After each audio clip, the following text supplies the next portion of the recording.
Hi, listeners. This is the 80,000 Hours podcast, where we have unusually in-depth conversations about the world's most pressing problems, what you can do to solve them, and why free labor is a great way of avoiding getting your legs broken. I'm Rob Whiblin, head of research at 80,000 Hours. If you want to understand where humanity stands today and where it might go over the next 100 years, it pays to have a sub-degree of historical perspective. That's why I think it's so valuable to engage with the work of macrohistorians like Ian Morris. They look at history over thousands, tens of thousands, or even sometimes millions of years in order to try to spot the big trends and piece together what's actually driving them. Zooming out to consider all human experience since we first came onto the scene helps us to tackle some really difficult questions like why wars are common in some eras and rare in others, why some societies are really hierarchical while others are more egalitarian, and why the Industrial Revolution started in Europe and not somewhere else. In my view, mainstream intellectual culture is really blinded by its lack of historical perspective. We often can't understand causes and effects in the present day without a comparison group in which the underlying conditions are interestingly and strikingly different, which is something often only studying history can provide. Another reason to engage with macrohistorians is that they seem to consistently be really entertaining speakers, and Ian Morris is no exception on that point. We cover an awful lot in this interview, and you're welcome to skip around choosing the chapter function if you like, but I expect many of you will simply enjoy listening to the whole thing. We open with a brief discussion of Ian's new book about Britain's geography and Brexit before moving on to the meat of the conversation. That means talking about each of the key planks in Ian's understanding of human history, his expectations for the future, given everything he's learned over his career, his theory of why the way we extract energy might be the main driver of our moral values, and also stepping back and debating whether the methods and evidence used in macrohistory are really up to the task of answering the questions that we have. Without further ado, I bring you Ian Morris. Today, I'm speaking with Ian Morris. Ian is a British historian who is the current Willard Professor of Classics at Stanford University. He originally did his PhD at Cambridge, studying ancient Greek culture before teaching at the University of Chicago, moving to Stanford and directing an archaeological excavation in Italy, among many other projects. Over the last 15 years, though, Ian has set himself to explaining his model of macrohistory, that is trying to understand the big picture changes in human development and organization that have occurred over thousands or even hundreds of thousands of years in some cases.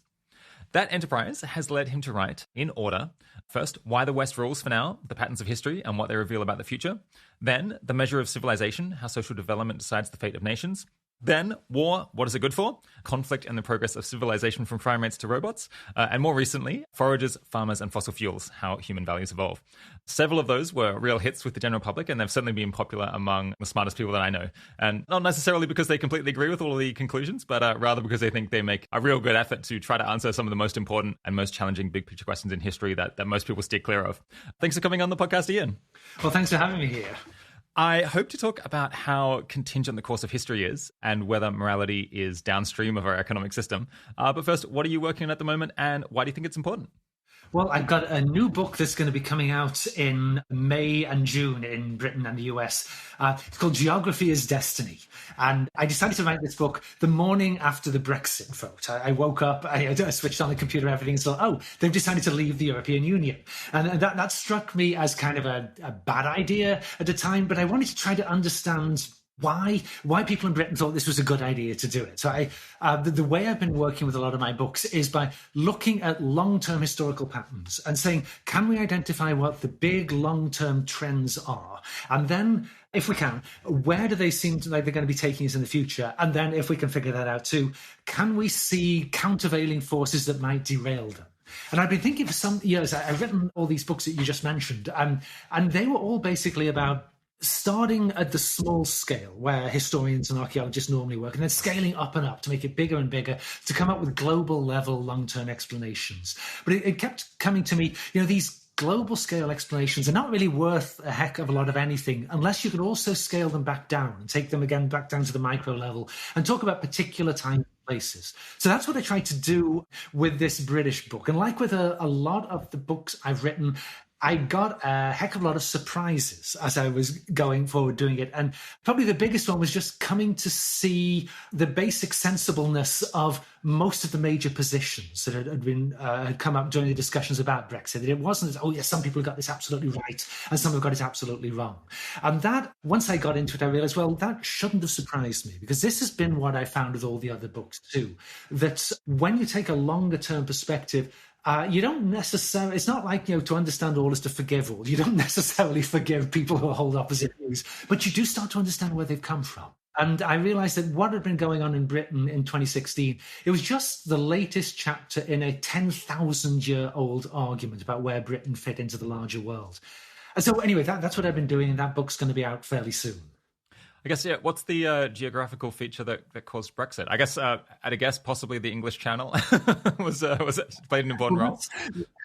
Yeah, that's got a lot to do with it.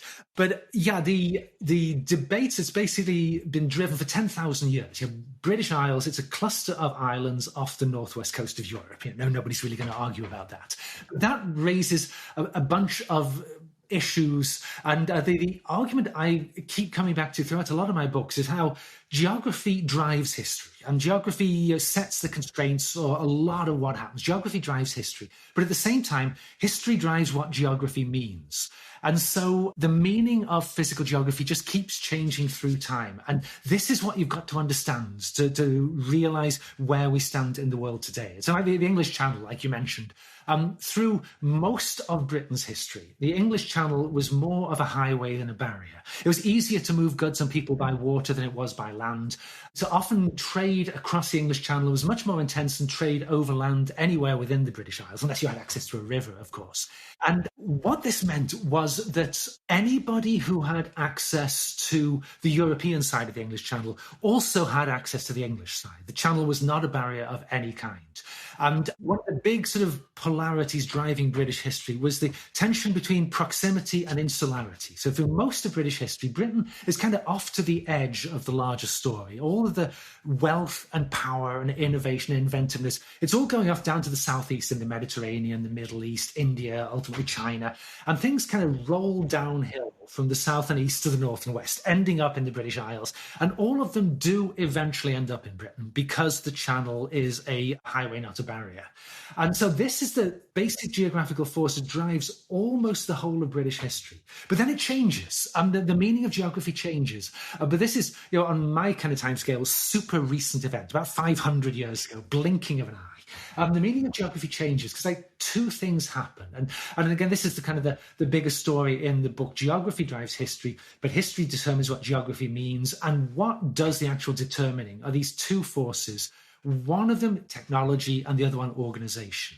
And what I mean by that is about 500 years ago, people start building ships, galleons. And these ships are capable of crossing the ocean. So you can go from Europe to North America now. The Atlantic increasingly is converted from a barrier that it used to be because it's so big, converted into a highway connecting Europe to the Americas. And it becomes this motor of wealth. There's never been anything like this in the history of the planet, for just generating wealth in really nasty ways. Basically, Europeans ship Africans to the New World to dig up New World resources, to bring them back to Europe to fuel European economic growth. It's not a nice process. But this changes, it kind of changes the meaning of Britain's geography. Britain goes from being at the margin of the European stage to being potentially at the center of an Atlantic and even global stage once you've got these ships. So that's kind of the first thing. The other thing is organizational. Some people in England, particularly people around Sir Francis Drake, start to realize that, well, hey, if we've got ships that can cross the oceans, these ships can also close the English Channel. Because our big problem in England up to that point has been that France, Spain, Rome, all these continental powers, much more powerful than Britain, they can always come across the continent and clobber the British anytime they want to. If you have the organization, a government able to raise enough revenue to build a fleet that can stay at sea for months on end, you can potentially close the English Channel. And there's these huge debates within England in the 16th, 17th centuries over, well, do we actually want to do that? A lot of people see the benefits of closing the Channel, but it comes with costs as well. You've got to have this big, powerful government that can take your money as taxes and throw you in the Tower of London if you don't pay them, all these kinds of things. There's costs as well as benefits to everything. And so they have this huge internal debate and decide, yeah, we do want to close the English Channel. And they go ahead and do it. With the Channel closed, the English go ahead and unite the whole of the British Isles into one political unit, never been done before, and then go on and dominate the oceans and through that, the rest of the world. So geography abruptly changed its meanings. And then, of course, as everybody in Britain is very well aware, it changes back again. In the late 19th, early 20th century, the English Channel is increasingly not a barrier. And in certain ways, the idea of geographical barriers kind of ceases to have a lot of its meaning, especially when you've got ICBMs in the Soviet Union that can drop nuclear weapons on London. Having a big fleet in the English Channel is kind of beside the point here. So everything changes its meaning as the geography changes its meaning. And this is basically been the story of the whole of British history. And the secret for politicians within Britain and people voting for them is to figure out, what does the geography mean? Where is it taking you? This is basically what Brexit was about. It's about, what does 21st century global geography mean? And what I suggest in the book is that the question on the ballot in 2016, should the United Kingdom remain within the European Union or not, that was the wrong question to be asking. The question to be asking is, what is the best position for the British Isles in a world where geography now means that China is increasingly becoming the dominant player? And frankly, this whole thing, it's not about Brussels, it's about Beijing. And that, I think, is what people got so tragically wrong and kind of squandered half a decade arguing about bizarre stuff to do with the European Union, when the real issue is, what do we do about the rise of Chinese power? Do we run toward it? Do we embrace it the way the Conservative Party was suggesting at one point? Do we put up the barriers? Do we cozy up to the European Union and negotiate some kind of package arrangement with the Chinese? Do we side with the Americans? These are the questions people should have been worrying about, not questions about Polish plumbers. Yeah. I'm very tempted to get distracted by your forthcoming book there, but I think we're going to have our hands very full in the coming hours just with the books that already exist. So I'll resist that temptation and pull us back to the ones that I've had a chance to look at. But before we do that, though, I should make a confession to the audience that with almost all guests, I try to make a real effort to read the entirety of the books that we're going to be talking about. In this case, I did slightly struggle because there was these 4 enormous tomes. I tend to listen to books, and I estimated that it was going to take me 32 hours to finish all of them. And I must admit, I only made it about halfway. Though the most important book, the one that I'm most keen to talk about, Foragers, Farmers, and Fossil Fuels, I did get through twice. Fortunately for me, this interview is only going to be 3 or 4 hours. It's not going to run for 30 hours. So we will be able to constrain ourselves to just the most effective, altruist, relevant parts of your work.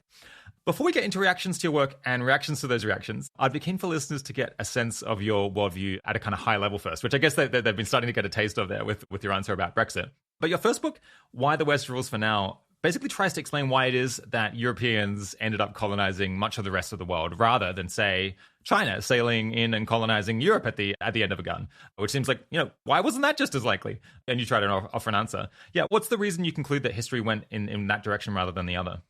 Well, Why the West Rules for Now, that was the first book when I began to develop these ideas about the constraining and driving effects of geography on history. And so there've been all these debates. I'd started my work working on ancient Greece, and universities all over the West have these big departments of classics, have Greek and Roman studies, and if you compare the size of those departments to, say, the size of departments studying ancient India or ancient China or something, the Greek and Roman people, we don't feel this way, but we've got all the resources, all the power, everything is in our pockets. And so you inevitably ask yourself, well, why is that? Why has my team got all the goodies and the other team hasn't? And the answer, I think, is pretty clear. It's back in the 18th century, when Europeans first start colonizing and taking over the rest of the world, they ask themselves, well, how did this happen? And the conclusion, they have a big argument, but the conclusion they generally come to is there was something unique about ancient Greek civilization that created this special European quality that makes us more scientific, more democratic, just kind of better than everybody else on the planet. And that's why we're now taking over the planet, because we're the best. And that theory, it kind of, for obvious reasons, this got a little bit unpopular during the 20th century. It's been pushed back into a corner a little bit. Yeah. But it remains the guiding principle, really. Even if classicists won't come out and say it, it does remain the guiding principle. So then we get this big problem. Starting as early as the 1960s with the Japanese economic takeoff, but then just exploding in the 90s when China comes on the scene. If the explanation for Western domination of the last few hundred years has been that there's something deep-seated, a long-term lock-in on Western superiority going back thousands of years, then what the heck is happening now? If this is innate in Western civilization that the West will dominate the world, how can China be roaring up on the West the way that it is? And so it just seemed to me, if you're interested in ancient Greece and Rome, surely this is the fundamental question: is what is their part in global history? And so I start asking that. And as I do, I realize that I've got to dramatically scale up what I look at, up to the whole planet, really. And then also chronologically, that you can't understand this by looking at a few centuries or even a few millennia. You're working on tens of thousands of years scale. So off I go. I plunge recklessly down this path into all these fields where I know almost nothing about them, and realize, well, I'm just going to have to learn something about these fields.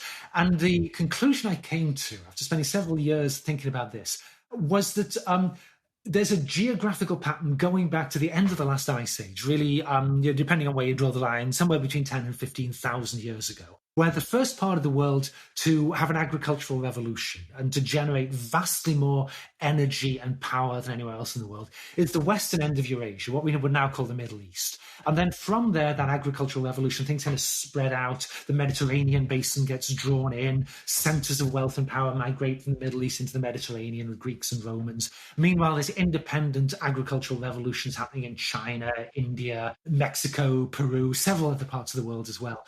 But the big fact is the western end of Eurasia got this head start of about 2,000 years over the rest of the world, going down this path toward bigger, more complex societies. So other things being equal, we should not be totally surprised if the western end of the world carries on dominating the planet, because he's just got this huge 2 millennium head start over everybody else.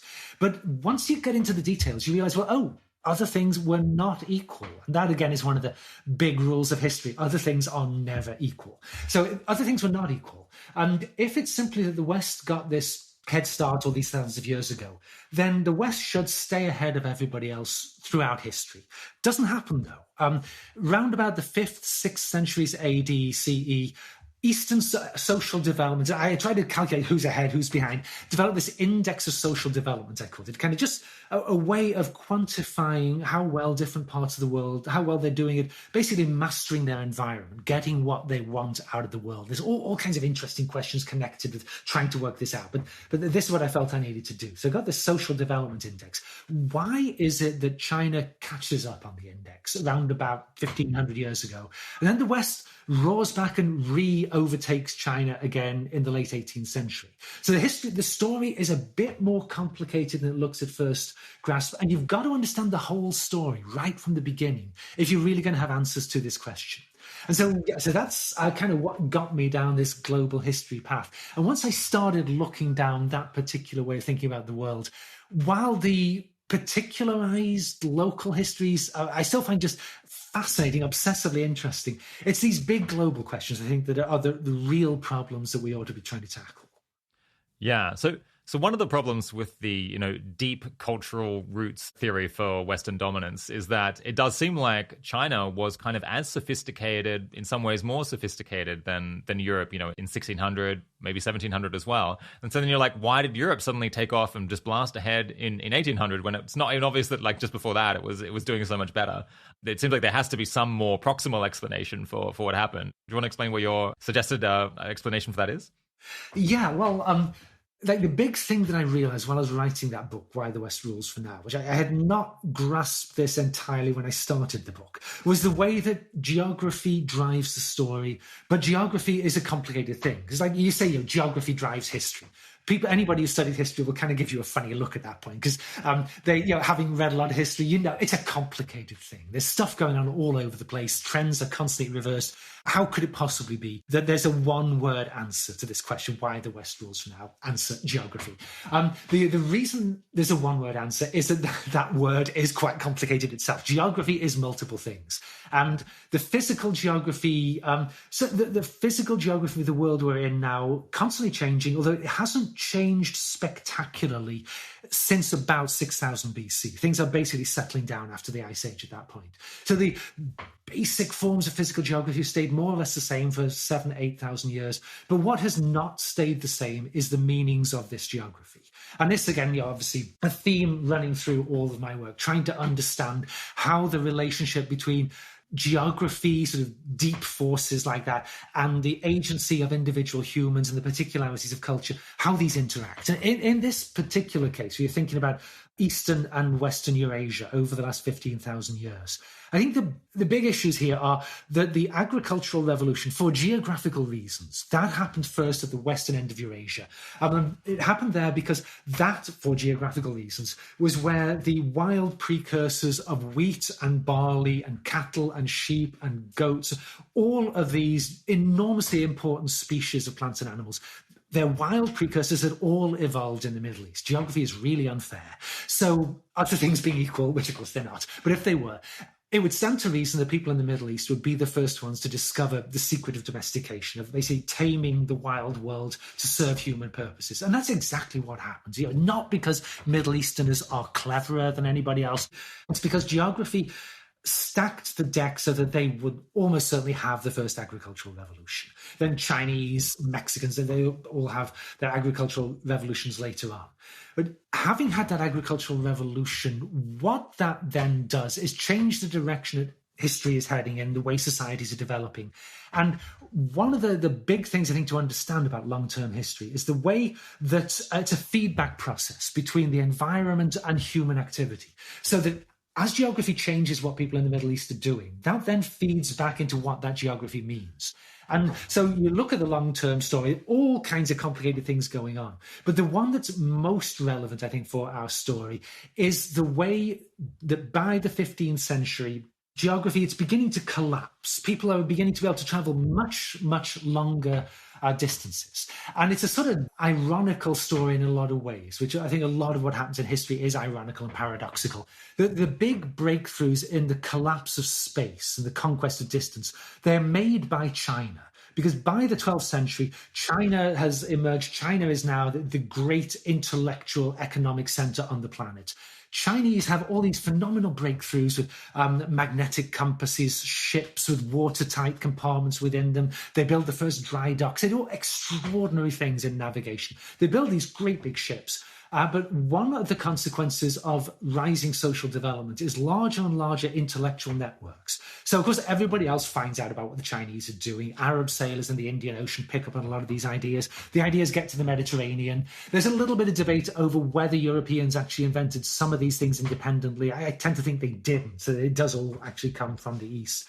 But Europeans start building ships that they're not like the Chinese ships of the 15th century, because these Chinese things are enormous. They've got so much money to spend. European ships are kind of a joke compared to the Chinese ones. They're so tiny. There's a famous picture, you can find it all over the internet, comparing Columbus's flagship when he sails to the Americas with the Chinese Admiral Zheng Hei's flagship when he sails all the way to East Africa.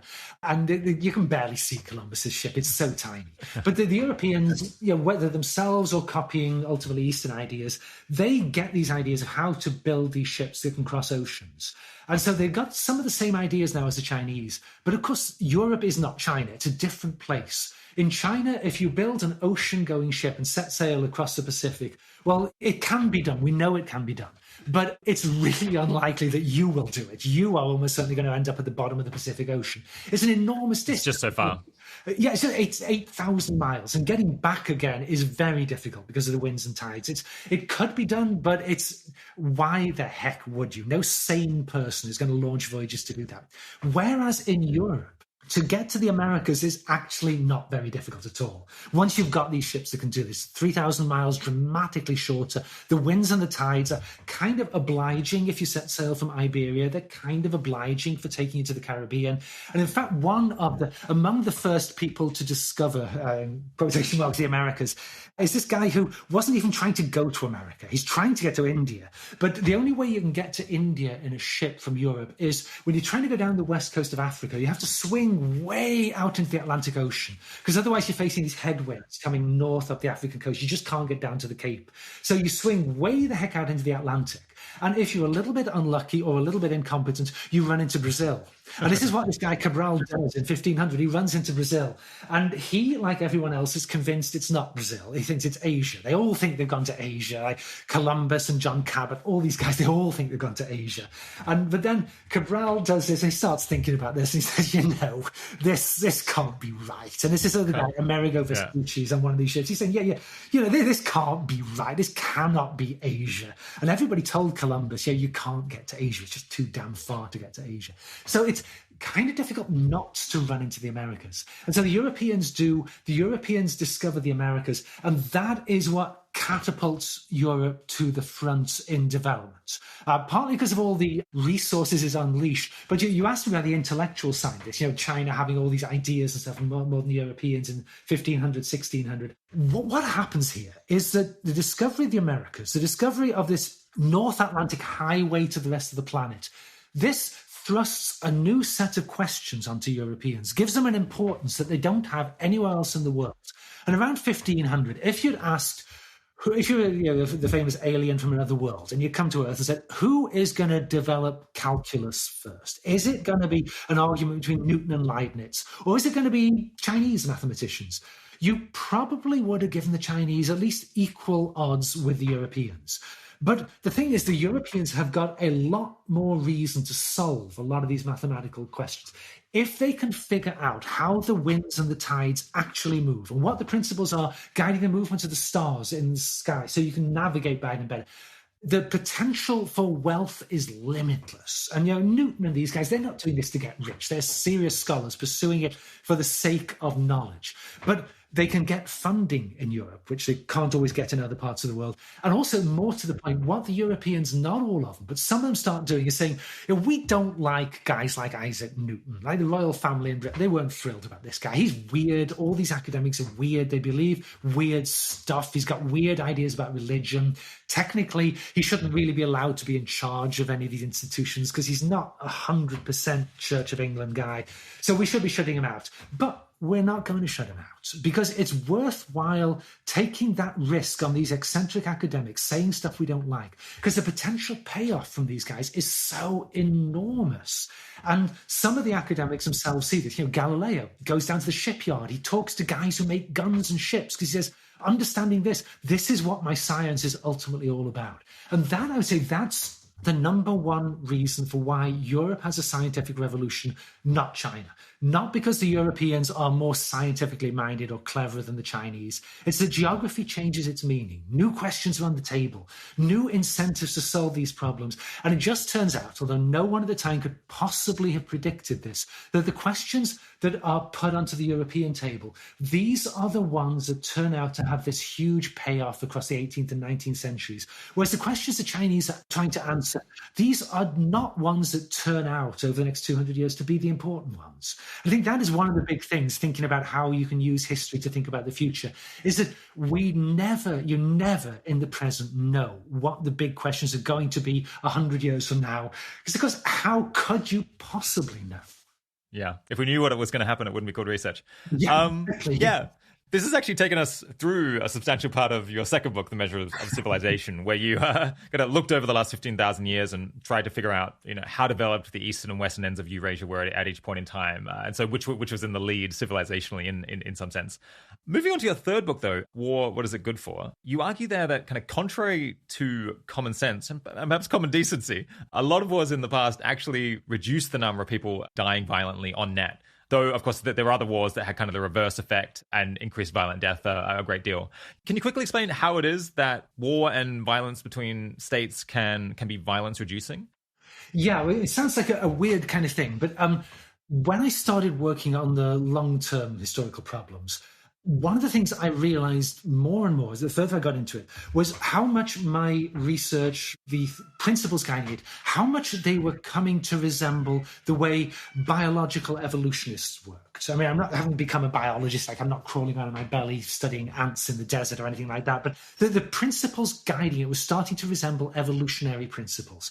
In the sense of, what I mean is that what people at the time think is going on is not necessarily what's going on. Just like, bunny rabbits evolve into new forms, but the bunnies don't have to understand DNA to do this. This happens because of the interaction between sex and natural selection, the environment around you.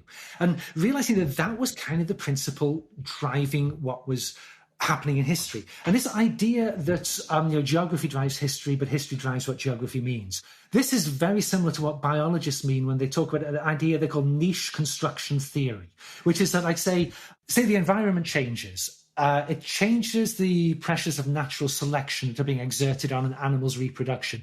Different qualities about that animal start to be adapted to give it fitness for the next generation. So say something changes, like now running faster becomes a big advantage for surviving to the next generation. And so the bunnies that have mutations on their genes which make them run a little bit faster, their genes are going to spread to the gene pool. Bunnies are going to evolve in a new direction. And this is all done without anybody really understanding what's going on. But then as the bunnies run in a new direction, that starts to feed back into the environment, because now all the slow-moving foxes can't catch the bunnies anymore. They die of hunger. So now foxes evolve toward running faster as well. So there's constant feedback between the environment and the behavior of the animals. And this, I realized, seemed to me this was the story driving what had happened to the long-term history of violence. Because initially, I hadn't originally planned to write a book about the long-term history of war. I mean, as you might know, writing about war has become very unfashionable among historians. There's a feeling in the academy, if you write about war, you must be a warmonger, you're a wicked person. So I hadn't planned to go down this path, but what had happened while I was writing Why the West Rules, I was giving chapters to various people to read for advice, and I gave a chapter to my wife who read it, and I was asking, what do you think of it? And she said, oh, I liked it, but I could tell there was a but lurking somewhere in the background here. And so I get her to tell me what the but is. She says, well, the but, boy, there's a lot of killing in this story. And this really threw me. I think, oh God, have I got it wrong? Am I overemphasizing the violent part of the long-term story? So I go back and I read it over, and I realize, actually, no, I don't think I am. I think that I've got the violence in more or less the right place. You can't understand long-term history without coming to terms with the problem of violence.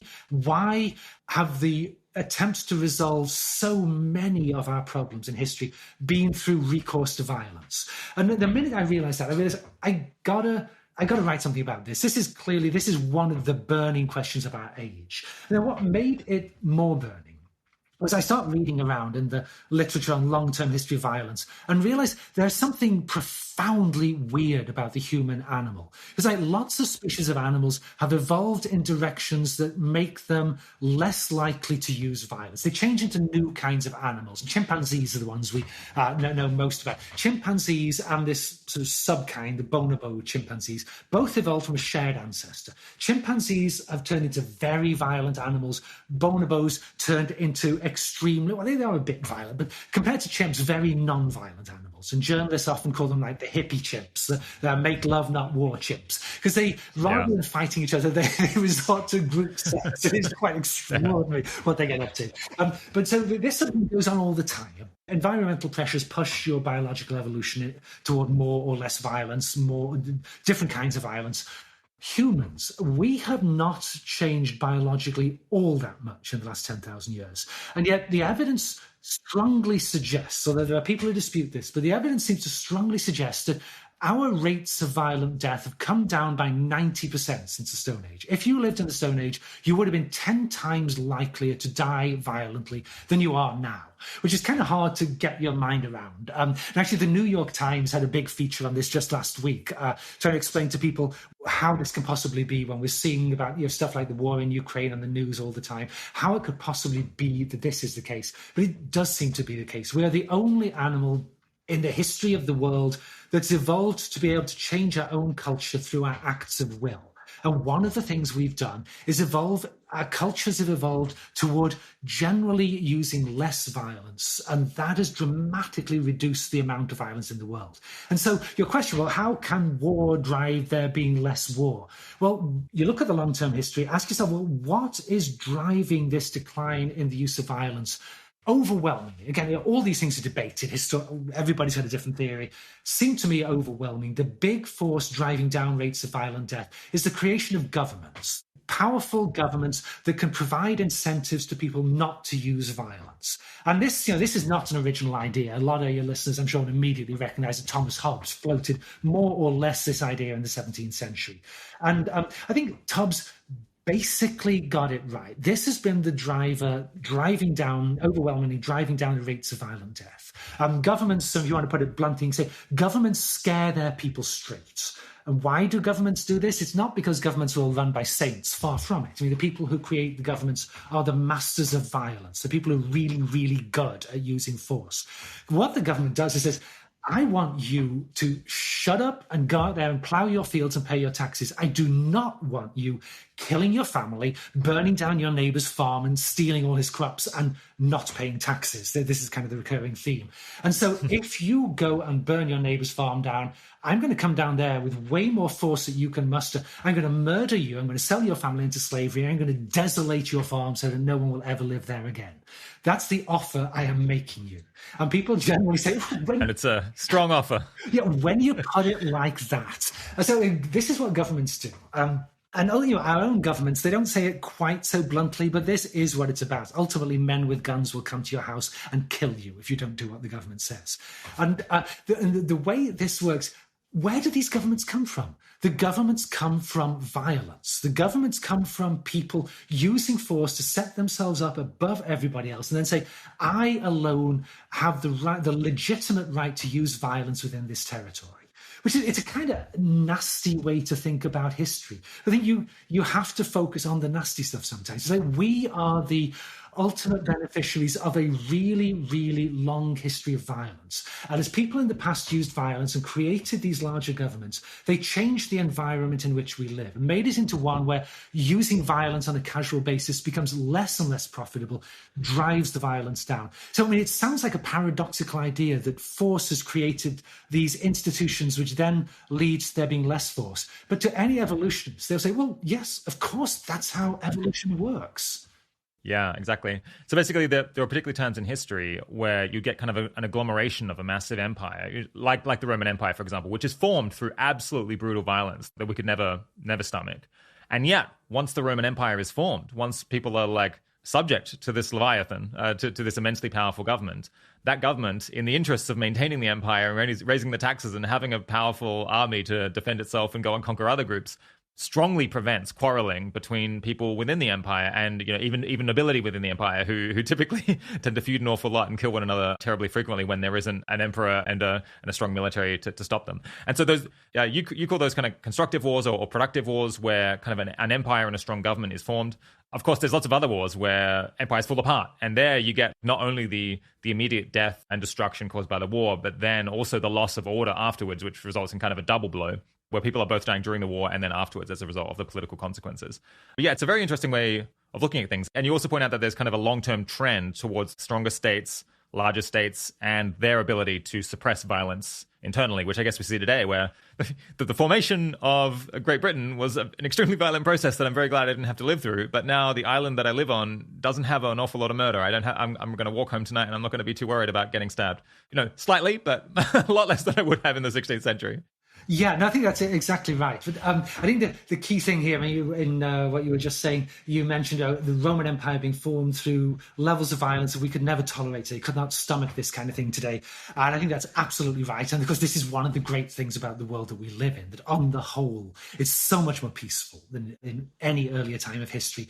But it's not a one-way street. This is, I think, one of the big things. Again, the geography and the development of the societies feed off each other, but nothing is ever set in stone. The Roman example is this great example of this. The Roman Empire falls to bits. It creates this larger, safer world where the rates of violent death within the empire go significantly down, although never down as far as what we've seen in very modern times. But in so doing, it changes the larger environment and creates these opportunities for opportunistic actors to use violence in pursuit of their own ends. They look around the Roman Empire and say, hey, right now, right here on the frontier, there's nobody really in a position to come clobber me if I come in there and just steal stuff, because the Roman Empire has become so peaceful. And so, again, it's something which is entirely familiar to evolutionists.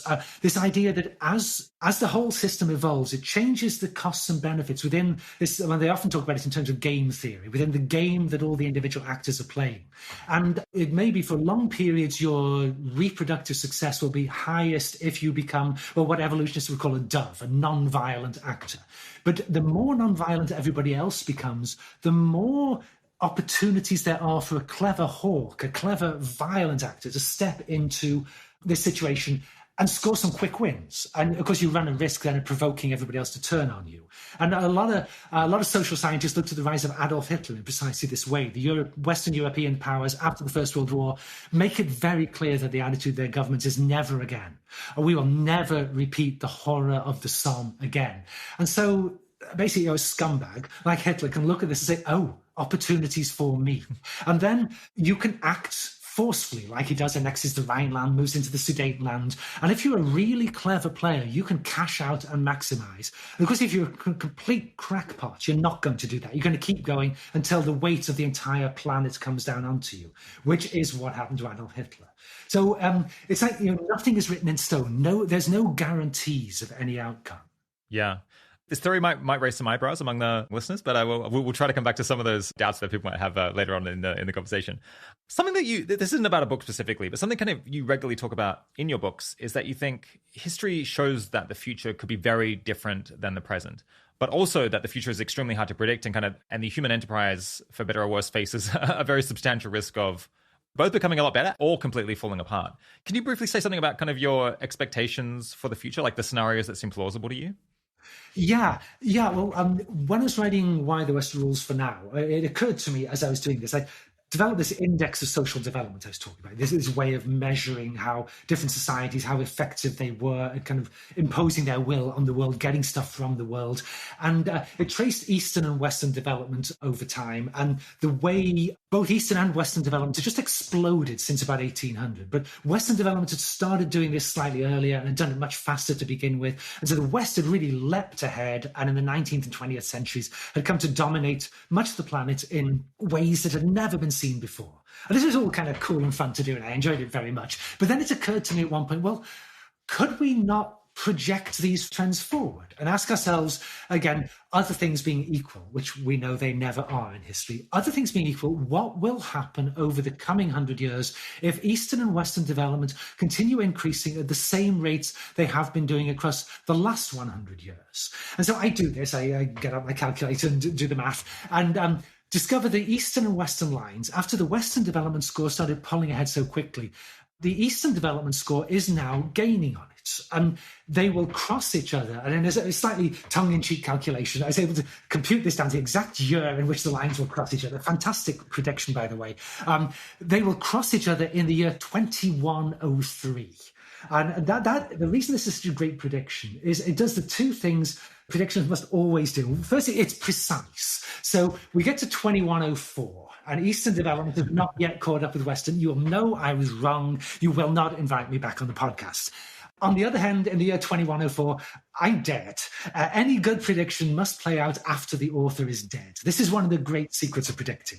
I make this prediction, though. And maybe we've got to get you a cryonics plan so we can hold you to account at some point. Sorry, go on. But to make this prediction, other things being equal, Eastern development catches up with Western in 2103, or well, you're round about the end of this century, let's say somewhere around there. Now, the big thing is, of course, other things being equal. Are other things going to be equal? Well, we're talking about the future, so nobody knows. But you can look at the way these big long-term trends have worked in the past and ask yourself, what kind of countervailing forces do they tend to generate? What kind of things might happen so that other things are not equal, or might happen so that other things actually do turn out to be equal? So I started looking at my graphs and my trends, and I realized there's actually a little bit more going on in this graph just than what I had been talking about so far. When I'm talking about asking when does the Eastern line catch up with the Western, we're talking here about the horizontal axis, the timeline on my graph. At what point on the timeline do the lines cross each other? What if we look at the vertical axis, the number of points on this development index? Because the huge thing on the development index is the way the scores have jumped so much over the last couple of 100 years, up to the point where now the Western development score is around about 1,000 points on this development index I developed, and Eastern score is gaining on it. If they carry on upward at the same rates in the 21st century as they did at the 20th, by the time the lines cross, they will both be at around about 5,000 points. So that means a 4,000 points jump in 1 century, which is roughly 9 times the amount of increase that we've currently seen since the end of the Ice Age. Now, that was when my mind truly boggled, when I realized what the implication of the data I'd been looking at were. 5 times as much changes in the last century, 9 times as much as since the end of the last ice age. And I realized that if these data are anywhere near reality, bear any resemblance to the truth whatsoever, this means that the coming 100 years is going to see more change in the human condition than the previous 100,000 years have seen. And that, I mean, as you say, this strikes some people as slightly incredible claim to make, just a kind of an absurd claim to make. The very nature of what it is to be a human being is going to change if other things continue in the way they have been doing. But the obvious reason why that is actually not a ridiculous claim at all is that in many ways, the human condition has already changed more in the last 100 years than it did in the previous 100,000 years. And we have seen men with no legs running in the Olympic Games. If you'd said that to your great-great-grandparents, they would have said this was magic. We can already intervene into the genetics of unborn children, turn them into something that nature has not made them. This is magic. We already have godlike powers at our disposal. It's just that compared to where they'll be 100 years from now, if other things remain equal, what we're doing now is laughable. It is child's play. So this is where the mind begins to boggle. So the question I had to ask myself is, of course, well, so where might this take us? What are the truly paradigm-shattering things that are happening in our own world? And there's a lot of them. I mean, the nature of violence is actually one of the big ones. The introduction of nuclear weapons into the world, I think, was one of the big things driving rates of violence down so dramatically in the last 75 years. We changed the world we live in that way. But the truly earth-shattering one, I think, is this growing synthesis of genetics, nanotechnology, computing power. We really are changing what it means to be a human being. And going back to my obsession with geography, a lot of these changes and these revolutionary transformations have been geographically driven. There's a reason why they've been pioneered in the West, but they are changing the meanings of geography more than just about anything that has ever happened. And so we are able to do this podcast. I can see you. And here I am. I'm sitting 6,000 miles away from you. I can see you. I can talk to you. We can do all this magic jiggery-pokery with the computers, which, again, unthinkable 100 years ago. I mean, if we weren't able to do this, I could jump on a plane and it would still be a pain in the neck to fly 12, 13 hours or whatever it is, to 11 hours, I guess, to get to London to do this. But compared to taking a wagon train to New York City and then a sailing to Bristol, I mean, come on, we have changed the meaning of geography. And a lot of geographers will now say we are on the cusp of robbing geography of its meanings altogether.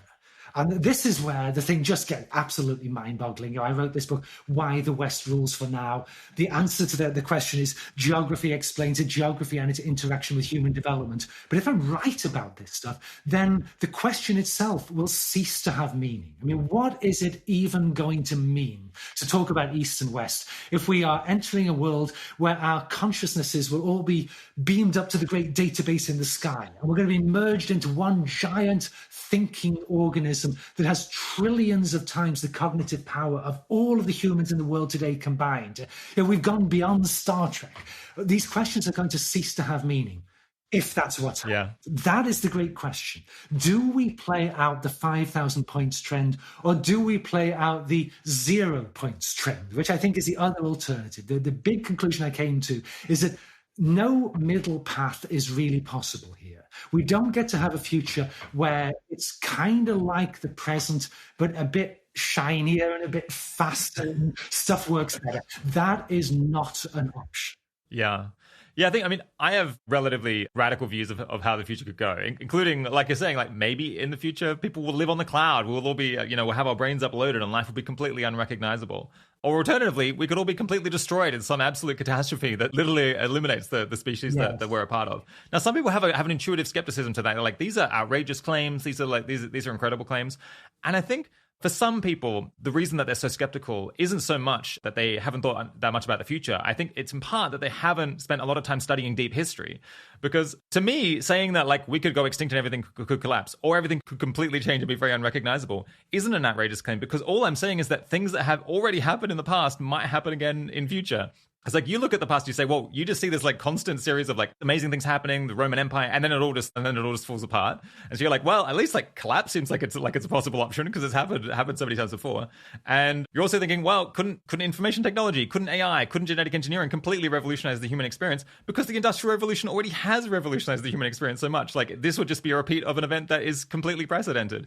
And so the kind of baseline, the prior skepticism isn't so high. I think the more you know about how our typical age is, or our age is like in no way typical of the human experience whatsoever. Yeah, so I think the sort of outrageous way to think about the future is to not to think outrageously. That is what's outrageous.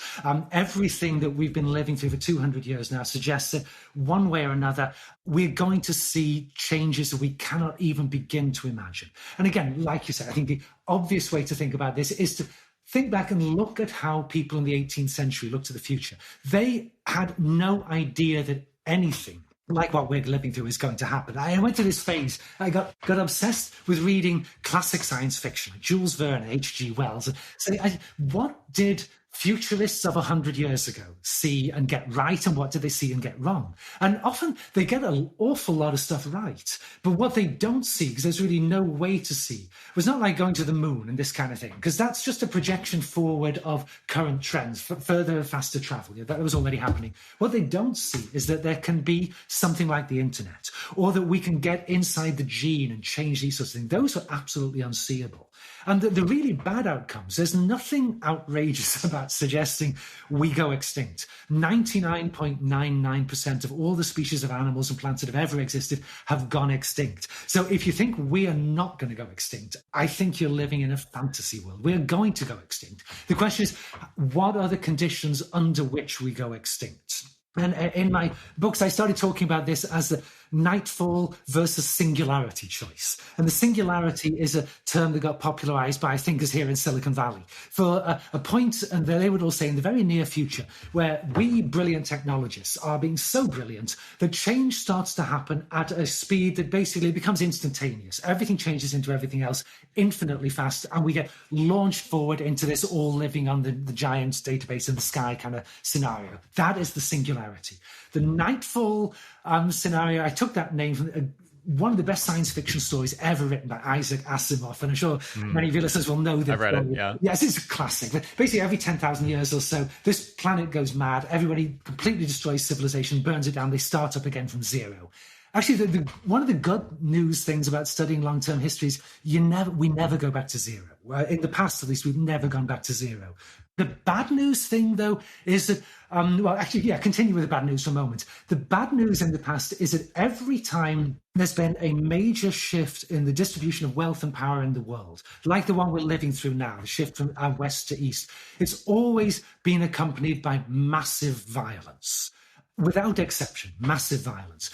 That's why we all have to hope that I am right in my book about the history of war, that we have driven down rates of violent death by 90%, we humans. We know how to do it by the building these big, strong governments. We know what sorts of forces can derail that trend. So for goodness sake, let us not derail it. Let's keep it going. Because the great difference between now and any other historical comparison is now we really do have the power to destroy all life on the planet. Well, actually, not right now. Some more good news. Since the 1980s, the number of nuclear warheads in the world has come down by roughly 90%. In the 80s, we probably had enough destructive power in our 70,000 nuclear warheads that we had in 1986 to end all life on the planet. Now we don't. We probably cannot kill everybody on the planet at one go. Although if we used all the nukes in the world at one go, we could make a major, major dent in life on this planet. Potentially could set off chain reactions that we don't understand. Those are biological reactions that do lead to life going extinct. We just don't know. We have the power to do this. Nightfall, for the first time in history, nightfall is now a serious possibility if we want to go that way. But we don't have to go that way. We understand enough about history, I think, to know the kinds of things we need to do to avoid it. Yeah. Okay, pushing on to your most recent book, Foragers, Farmers and Fossil Fuels. There you argue that societies develop moral values and moral justifications and systems of organization that basically allow them to extract the energy source that they're relying on kind of as efficiently as possible, or as much as possible. Or I guess alternatively, I kind of conceptualized it as having moral values that are conducive to producing an awful lot of GDP, at least in the modern world.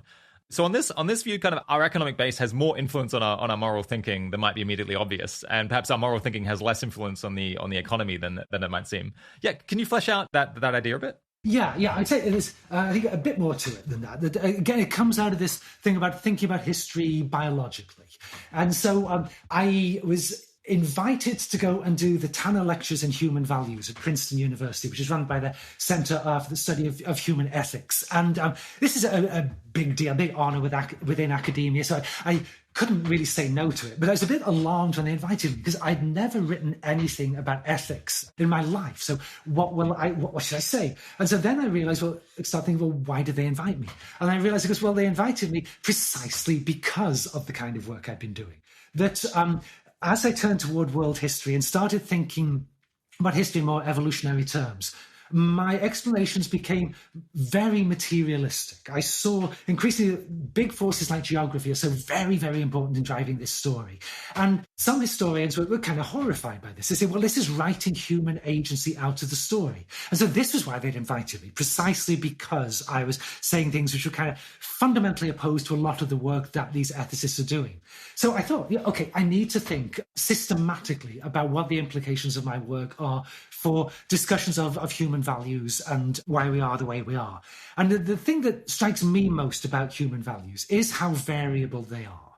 And that you can go to two communities quite close to each other geographically. They'll have entirely different attitudes about things like gender relationships, whether hierarchy is a good or a bad thing, all kinds of stuff like this, wildly different ideas about this. The malleability of our values is the thing that really struck me. And I think that comes about because unlike other animals, we have evolved biologically to the point where we can also evolve culturally. We have cumulative cultural evolution, which is something that really no other species of animal exactly has. And so we can think up new ways to do things. We can tweak these and add to them over the centuries. And so just like every other kind of animal, we act in response to the environments in which we live. But unlike any other kind of animal, we can do so cumulatively, changing the way we behave without having to evolve biologically into a different kind of animal. So like when elephants migrate to the edge of Siberia and discover, it's really cold in Siberia, we can't go there.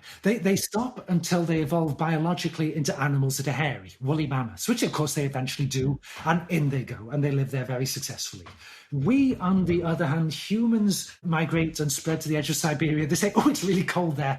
What can we do about this? I know, let's kill something and steal its skin and fur and wrap ourselves in it, and in we go. And this is precisely what they do. No other animal can do this. So looking at human values, we see not only this tremendous variability between societies, but also these big long-term patterns. So through 90-odd% of our history on Earth, humans were hunter-gatherers, living off wild plants and wild animals, mostly in quite small groups, migrating, moving around a lot to follow wild plants and animals as they move around and ripen. This has severe constraints on what you can do. The amount of energy you can capture from your environment and the fact you've got to move constantly strictly limits what you can do. And what anthropologists have found is that overwhelmingly, not 100%, but overwhelmingly, forager hunter-gatherer societies tend to be very, very egalitarian. In terms of gender relationships, political relationships, economic relationships, very egalitarian. Why are they like this? Is it because eating wild rice makes you feel like a saint and you want to sing Kumbaya and hug everybody? Well, no, that's kind of ridiculous. It's because we are free to organize our societies in any way that we want. But if you tried to run something like, say, the 17th century, the France of Louis XIV, the Sun King, if you tried to run that as a forager in the Kalahari Desert, it's not going to work. You can't run your society like that. The people who move toward egalitarian organizational principles flourish better than the ones who don't. And over time, we don't know how much time, people start saying to themselves, clearly this is right. This is the way you should run the world. People are all the same. You should treat them all the same. That is only right and proper. And then we have the agricultural revolution. farming societies come into the world, and farming societies, overwhelmingly, people see the world in an entirely different way. They're staying in one place now, you're growing domesticated plants and animals, generating much more energy. But there's also all these things you've got to do. You can't run these societies unless you build roads, you have ports, you build big ships, you have organization, you have irrigation, all these things got to be done. And there's a lot of different ways to do these things. But the way that historically clearly won out was top-down hierarchical organization. And people in farming societies overwhelmingly, when the evidence allows us to see this, say, people are all different. And we all know this. Everybody's different. No two people are identical. People are all different. Therefore, the fundamental moral principle should be that you treat people differently. That fairness. If you're a hunter-gatherer, fairness means treating everybody the same. In a farming society, fairness means recognizing their differences. And you'll say the Pharaoh of Egypt is so rich, so powerful, that only a complete idiot would say the Pharaoh is the same kind of animal that you and I are. The Pharaoh is clearly, well, lots of places they say our kings are like the gods, must be descended from gods. In Egypt, they say, no, Pharaoh is a god. That is the only possible explanation for the world that we see. Common sense tells us Pharaoh is a god. We live in a world where you need a lot of labor in your fields, especially if you're rich and you've got big fields you can't work yourself.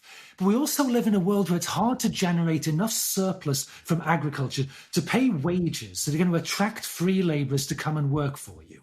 So what do? You go to free poor people and say, here's this deal.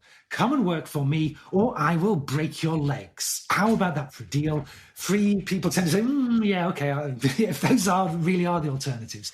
And these societies, I mean, this is what we see in their literary productions, evolved towards saying, this is actually right and proper. Take Aristotle. You're one of the cleverest guys who ever lived in the history of the world. You think you're cleverer than Aristotle, you're kidding yourself. Aristotle says slavery is natural. The gods made humans so that some of us only realize our full potential when we are working for someone else giving us orders. That is when we become fully actualized humans, and other people only become fully actualized by having someone else do the labor for them and going on living this richer intellectual life. And you might say, oh, this is terrible, this is horrible. But this is how almost every society on Earth functioned for 5,000 years. Are they all wrong? This is the question we've got to ask ourselves. And then, of course, what makes this question so problematic for us is that when the Industrial Revolution happens, we get this explosion of energy. There's this debate gets going over what is the best kind of society to generate and to use all that energy. And two big theories come out. One is the Western democratic theory, is that the more you push decision-making down in the hierarchy, the freer you make people, basically, the better everything is going to go. You take away all these old prejudices about gender relations. Women come into the workforce. Hey, you just doubled the size of the labor pool. Old prejudices about, Jews should not be allowed to own property or something. Well, it turns out in 18th century England, you start allowing Jews to own property. Well, that works out really well for all the other rich people too. All these old prejudices just start disintegrating. Slavery goes from being absolutely natural and reasonable to being absolutely unthinkable in the course of 2 centuries. Magic. But then you get this other idea, like the Soviet idea, the Nazi idea. No, centralize everything, run it from the top down. That is the best way to run these high energy, super efficient organizations. Nobody is telling us how to do this. We have to figure it out for ourselves. And yet our decisions are constrained by these vast material forces of geography, of energy. And so it's like we're trying to figure out all the time what is going to be the most productive, most useful, most rewarding for us as individuals way to run these societies. Yeah. Okay, we'll come back to foragers, farmers, and fossil fuels in just a second. But let's for now talk a little bit about kind of historical methodology, because I reckon a lot of people in the audience are probably quite open to the ideas that we've discussed above being right, but they might have a bunch of skepticism about how strong the historical evidence can ever be to support such big picture claims about so many different societies, so many different places, so many different people, so many different eras. Well, why might unraveling answers to the kinds of questions that you've set yourself and tried to answer above be more viable than it might intuitively appear? Yeah, and this is kind of the big methodological question for the kind of work that I started doing. Because in a lot of ways, asking questions on this scale drives you to being very anti-historical. Even though they're historical questions, methodologically you become anti-historical. Because what happens with historians and a lot of other academic disciplines is in the 19th century, you get these new skills start getting developed, which are basically about going to the very bottom of the problem, being historical, being scientific about what you're doing. And people start saying, only way we can really know anything scientifically about the past is by going to the archives where all the primary documents from the past are stored and reading all the primary documents that are relevant to the question you're asking, every single one ever produced. You go to the very bottom of the well, and then you have a scientifically valid answer to the question. And this is an absolute breakthrough. This transforms the way we do history. It's one of the biggest ideas in the history of scholarship. It's phenomenal. But it does generate a problem, which is that as we generate more and more primary data, it gets harder and harder to go to the bottom and read everything. And the sort of questions you're able to ask and answer in this way get narrower and narrower and narrower. Because most of us make fun of this trend among academics, and rightly so, to get to these ridiculous tiny questions that some people ask. And yet, in a way, that's the only way to be a valid scientist. And so the challenge is, well, how do we hang on to the seriousness of modern scholarship while asking the bigger questions that people actually care about? And so when you start trying to answer these things, you're walking this tightrope all the time, that you cannot follow standard traditional historical practice of reading absolutely everything relevant. I cannot read every document, study every individual artifact ever found in study the entire history of the planet. It's just ridiculous to think that. So you start having to behave more like social scientists do, or even natural scientists do, which is you take things on trust. You say there are other scholars out there. I'm never going to be an absolute master of medieval Chinese poetry, but there are a bunch of absolute masters out there, some of them at my university. So I have to take things on trust. But the problem is that if you are a serious scholar, you know that all other serious scholars disagree about absolutely everything. And this is why I always worry a little bit when I read big history books written by people who didn't start off themselves in old-fashioned traditional academic disciplines. Because if you haven't done that, you just don't know the kind of knife fights that go on in the long grass over these tiny little details. And if you don't at least understand how the arguments are being waged, you're not in a position to say, okay, here I've got three world-famous experts disagreeing about the details of the domestication of maize in Mexico 8,000 years ago. Which am I going to believe? Whose story is more plausible? And you're just not in a position to judge that unless you at least know how the arguments get waged. But the ultimate line, the ultimate answer to your question is, you have no guarantees. You never know when you're getting it right. And that's because nobody ever knows when they're getting it right. There's a great saying they have in the natural sciences that I think we sometimes forget in the humanities, that all science is revisable. No knowledge is ever final. And you just got to embrace that. You do your best knowing you are never going to be right. Yeah, I guess I thought you might say something around... So obviously you can never know even like all of the details about a single battle, let alone, a war, or let alone, a single civilization. And you're trying to talk about dozens of them, hundreds of them. But at some level, perhaps of abstraction, a lot of those details don't tend to matter very much. So you can potentially look at a map of just how the Roman Empire grew and shrank over time, and how the Chinese empires grew and shrank over time, and infer things from that. And that big picture information might be more reliable than a lot of the details that people are stuck arguing about. You can just look at the more solid, simple information and then try to see trends from that. Is that part of what makes this enterprise viable at all? Yes, it definitely is. But I think, again, there's no way you can, as a big historian, there's no way you can honestly cut yourself off from the small history. It does ultimately all funnel back to the small stuff. And one of the things I like to tell younger scholars who are thinking about going down this path is, don't go down the big history path unless you're comfortable with being wrong 100% of the time. Because you know that going in. The question you ask yourself, you never ask yourself, am I right about X? Because the answer is always going to be no. The question you ask yourself is, okay, I know I'm wrong about whatever it is I'm saying. The question is, am I so wrong that this invalidates the larger set of claims that I'm making? But of course, the only way you could ever know, am I so fundamentally wrong about this, is by going back to the little history. So the little history that's where you generate your hypotheses about the big histories, by reading the little history. The little history is where you come back to again to test your hypotheses.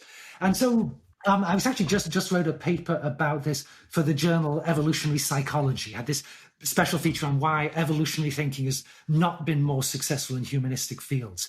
And so the point I was trying to make in this paper, Evolutionary Psychology, is that evolutionary history, looking at the big term and thinking about it the way a biologist would think about biological evolution, it's never going to take off until the kind of people doing the little history and the kind of people doing the big history are at least on the same page methodologically and theoretically. And then the people doing the little history will be more willing to say, okay, I can use this as a test of some of these grand theories, which is kind of what you would do if you're an anthropologist. You go off and you study, there's like these famous studies of a group called the Nuer in what's now the South Sudan down in the 1930s. And the guy went off there to study Nuer violence and Nuer politics. And he didn't do this because he was obsessively interested in South Sudanese culture. He did this because he realized that the Nuer, this was a really good laboratory in a way for asking big questions, for actually asking Hobbes's question about how societies without organized governments manage violence within themselves. And he said, if I go and study the Nuer, that might give me this crucial insight onto the answer to this bigger question.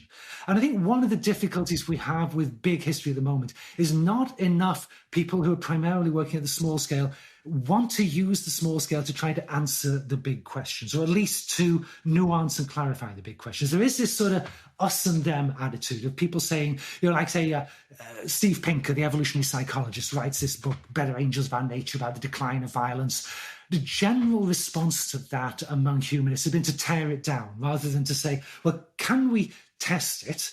If the hypothesis fails to meet the standards and gets falsified by my test, what does that tell us? Does it actually mean everything you're saying is wrong? Or does it mean we need to push the theory in different directions, the way somebody would do in physics, for example? So I think this is the sort of ground you get into once you start going down the big history sort of path.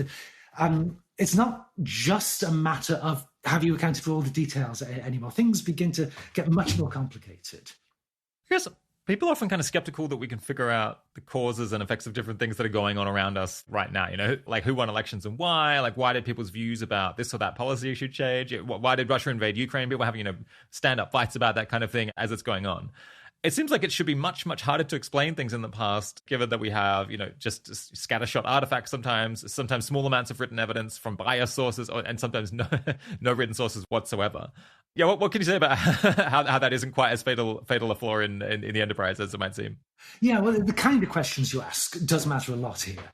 And I'd say one of the classic things for the ancient Greek historian is this question of why did the Peloponnesian War break out? This war between Athens and Sparta that starts in 431 BC. And the historian Thucydides, who lived through it, has this very famous bit at the beginning of his history telling us why the war broke out. So this is great for historians. You can assign the relevant readings to your students. You can discuss it in the seminar. It is really great. And one of the things that students will normally say is, we can never answer this question because we just don't have enough information about what different people were thinking. And so what I like to pair this with some of the readings about the discussions of why the US invaded Iraq in 2003, where we are drowning in information. Or actually an even better one, which I do sometimes use, is the outbreak of World War I in 1914, where stuff, of course, the government documents have been declassified even. So we're just drowning in information. You can never, ever read it all. And yet the question remains the same as for the Peloponnesian War, and the answers remain the same as for the Peloponnesian War. It's like sometimes the sheer quantity of information is not the issue, it's the question. The question like, why did a specific war happen? That we are probably unlikely ever to be able to answer, at least to everybody's satisfaction, because it's not a matter of, is this one we can answer or not? It's more a matter of how large a pool out of the interested people are likely to find this answer convincing. Because there's always going to be some people who say, just will not believe the glaringly obvious truth. So you're never going to convince everybody all the time. But there are some things for which you can provide answers that do convince large numbers of people, or at least some answers will be ruled off out of court altogether. And if you say Winston Churchill caused World War II, the way Adolf Hitler liked to say, that's obviously ridiculous because the chronology just doesn't work, for one thing. So some answers are just absolutely ridiculous. But there are answers where you can sort of partially convince people. And then there are much broader answers. Like we maybe can't say why World War I broke out in the specific detail of why it began that day with those particular participants and was fought in that specific way. But we can answer questions, well, why did it become so much more likely after about 1870 that there was going to be a major great power war? Why did so many politicians start saying, oh boy, this is gonna happen? And in the sense that it's not like it becomes inevitable, because I would say nothing in history is ever inevitable. It's more like you change the odds. You're rolling the dice all the time. Conflicts are brewing all the time. Before about 1870, on the whole, most European leaders think it's kind of unlikely we're going to have a major great power war because this system we've got in place, dominated by the British economy, makes it such that the benefits of starting a major power war generally don't outweigh the costs. So it's possible, but it's not likely it's going to happen. Then after 1870, increasingly they're saying, oh my goodness, this is just getting scarier and scarier. And it's like a gazillion reasons why Archduke Ferdinand did not have to die that day in the summer of 1914. So many things. I mean, it's sort of heartbreaking when you get into the details. So many things. If one little thing had gone right, if the bodyguard had been standing on the fender on the correct side of the car, he wouldn't have died. World War I would not have happened. And yet the odds that something like World War I was going to happen anyway within the next 20 years, it was just becoming overwhelmingly. Every time you rolled the dice, it got more likely that you got a World War I-ish outcome. And so that is the kind of thing I think we can talk about quite plausibly here. The general trends, not the specific wars, but the general trends. What made a great power war more likely? Why is it we are now living through a time when a great power war is spectacularly more likely than it was 20 years ago?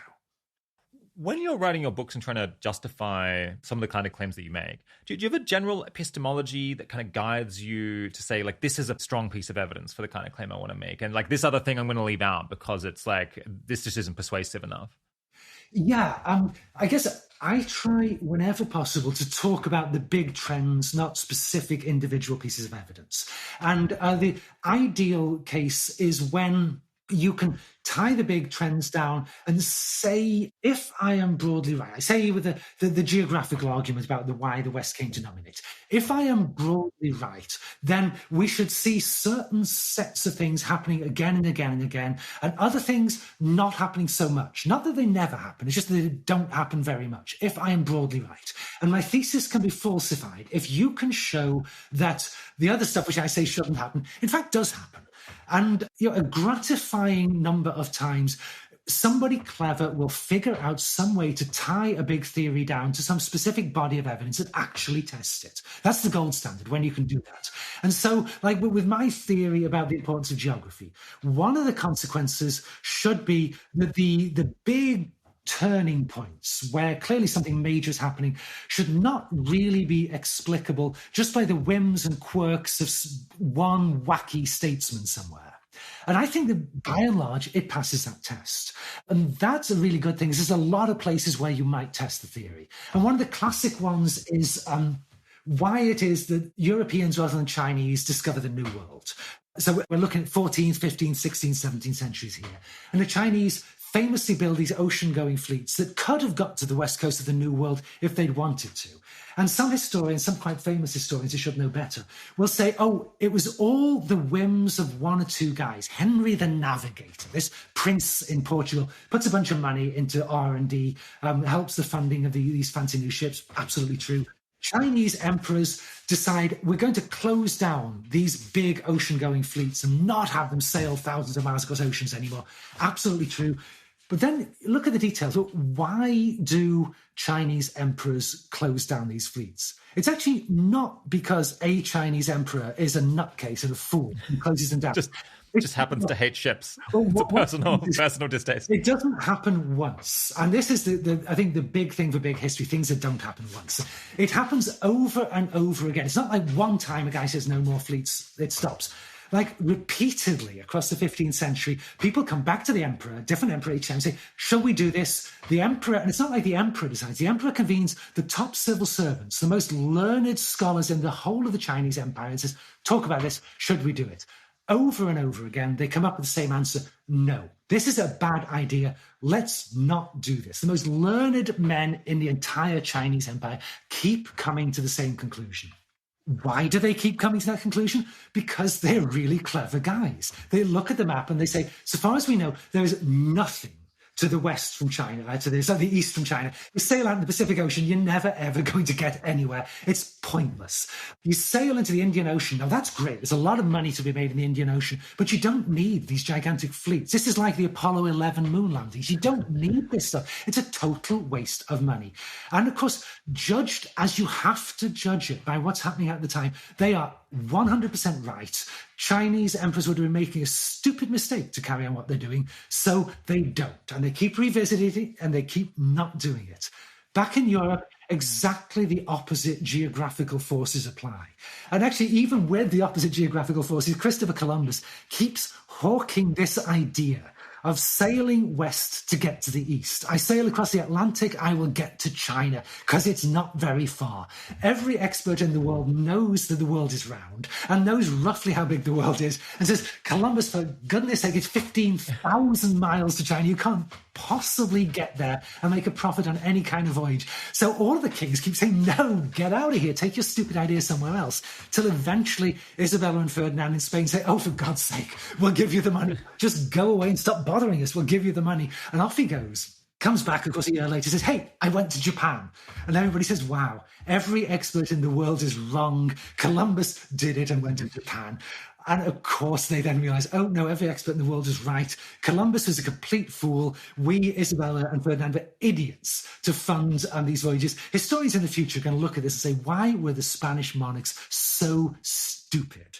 And people keep saying this. And we know they keep saying this for decades before they finally start to figure out there's all this wealth to be made in the Americas. So there's a bunch of other test cases like this one, where it's no mystery for why things went the way they did. It was driven by these great geographical forces.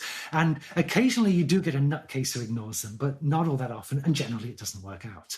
So that's the gold standard anyway, a falsifiable alternative theory. I mean, yeah, it's interesting because in that case, the leaders in Europe, they also thought that there was nothing to the west. And so they were inclined to say no as well, just as the Chinese emperor was. I guess the difference there was that there was a lot more of them, perhaps. And so you had a lot more bites at the apple to potentially go and ask other people over time until one randomly decides to fund you just as a bit of a moonshot. Whereas I suppose in China, maybe there just weren't enough different groups with the kind of funding necessary, kind of money necessary to do it. These things, we could argue all day about this. This is what makes it all so interesting, because the pushback things here would be, well, yeah, but in China, they keep doing it. You've maybe only got one guy to go to, but you go to different one guys over and over again. So there's like 7 or 8 different attempts they make to do this. They replicate this. And then the other thing with the European case is, okay, say all of the European leaders had been smart and all said no.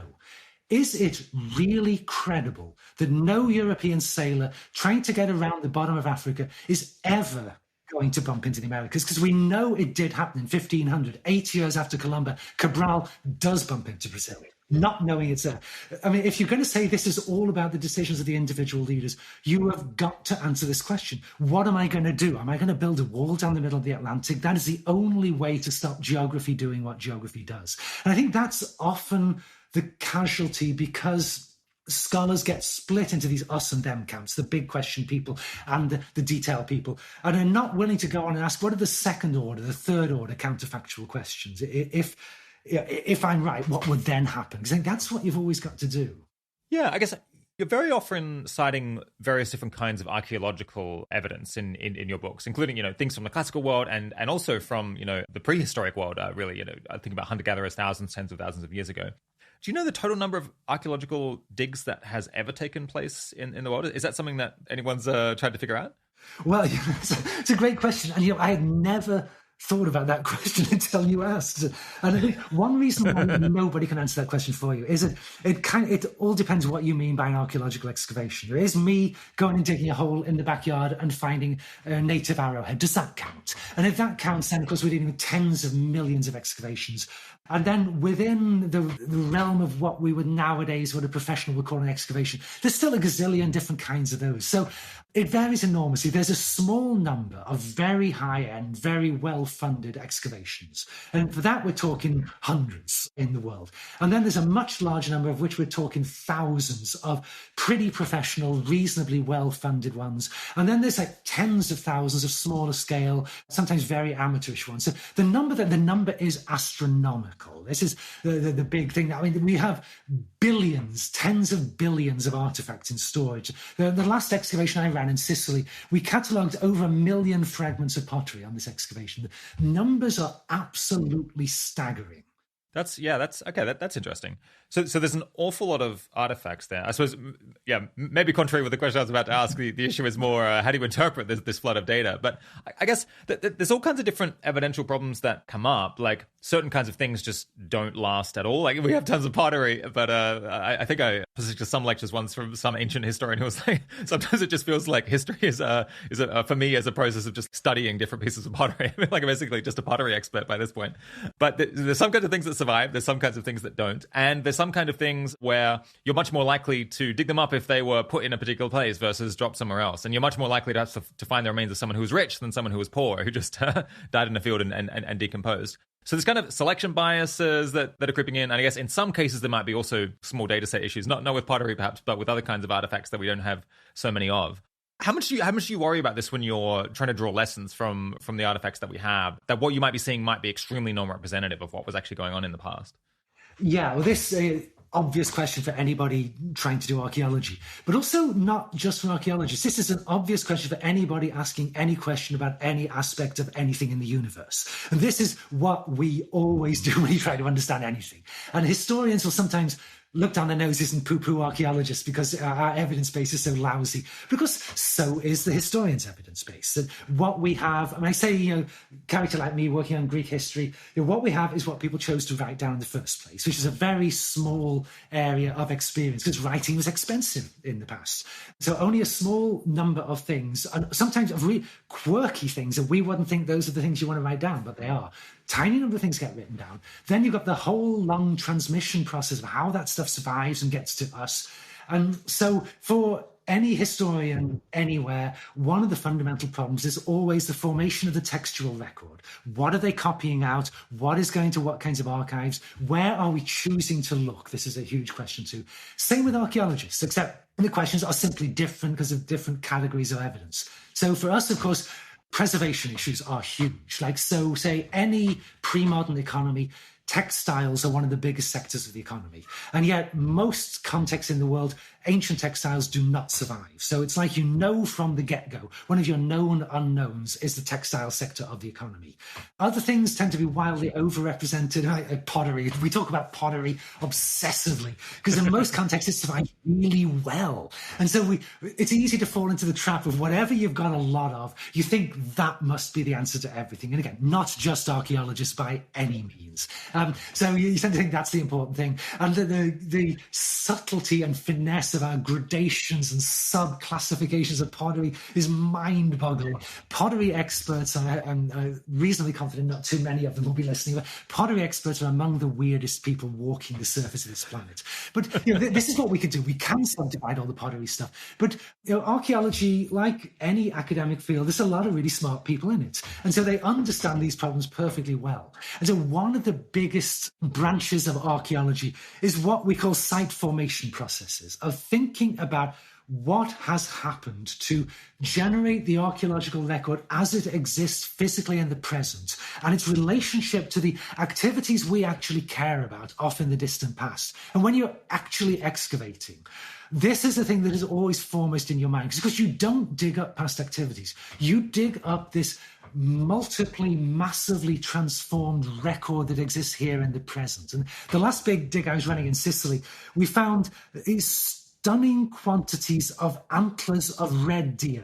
83,000 fragments we recovered from the site, which is just ridiculous. You should not have that many fragments. And so we've got to try to figure out, what is this about? What are these guys doing with all these red deer? And to make it worse, the fragments we find, it's all small pieces. Some of them have been smashed multiple times, but some of them have been burned and some of them have been drilled through. And we find them in these big heaps, but then sometimes they'll spread out. And so we get into stuff like the angles of the slope we're excavating on, the likely drainage patterns where they carry the fragments, the paving patterns. I became obsessed with what they were doing with paving stones, because they have to have moved some of these antlers to do the paving stones. So how did they move the antlers? Why? What were the antlers in before they paved the area? And we're pretty sure they were in these big storage jars. So why are they putting antlers in storage? And you go on and you go on. Ultimately, I think we were reasonably confident that through all these transformations, we could say with some degree of confidence, these were used in religious rituals. They were attached to some kind of mask, headdressy kind of things and used. And then, of course, the imagination then takes off at that point. They're all taking drugs. We found fragments of seeds of opium poppies on the site. They're all taking drugs. They are drunk a lot of the time. The quantities of wine cups we found were just mind-boggling. And they're using these antlers in these rituals. But that's an extreme case. The religious kinds of things are always extreme, your interpretive cases. But absolutely everything you ever deal with goes through this long process of different size meshes, sieving things out and also distorting them. And this is just life for the archaeologist. This is just what you do.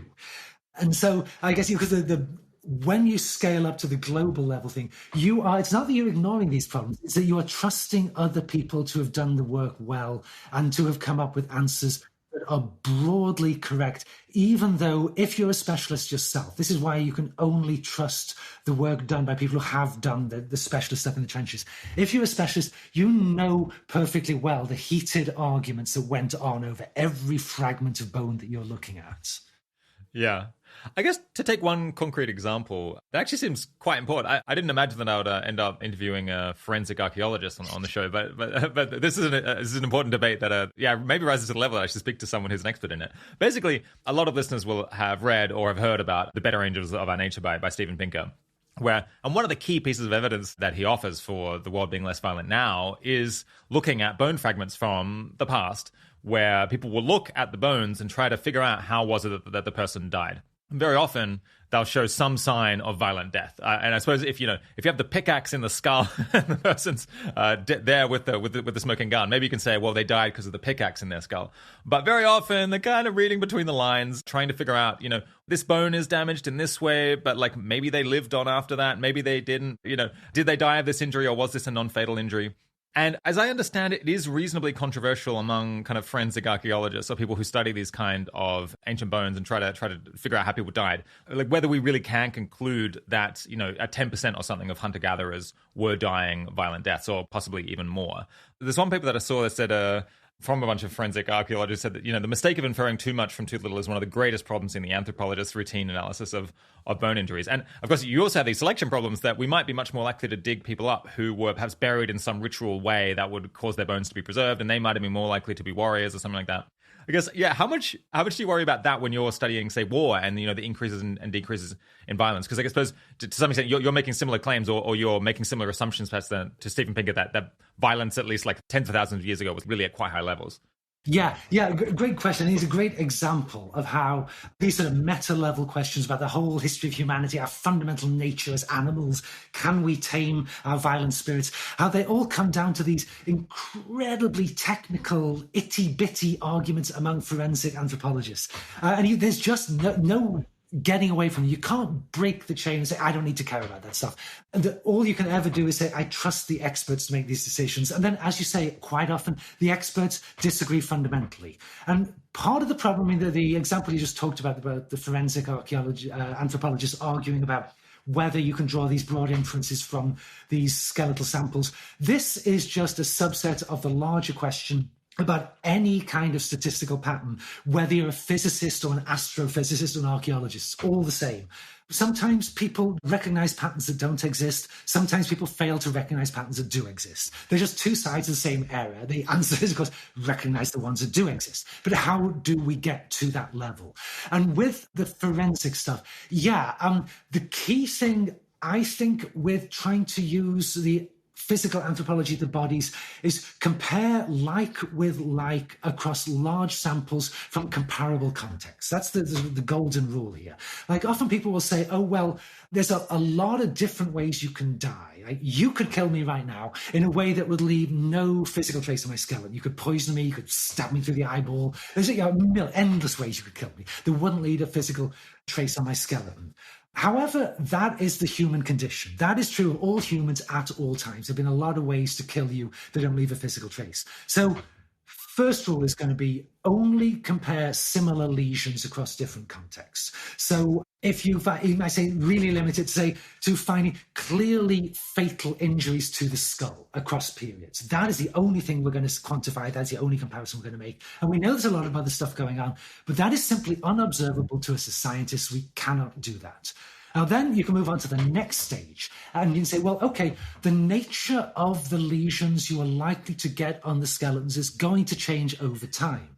In that, say, modern battlefield casualties, say World War I casualties, a lot of them die from head wounds from bullets.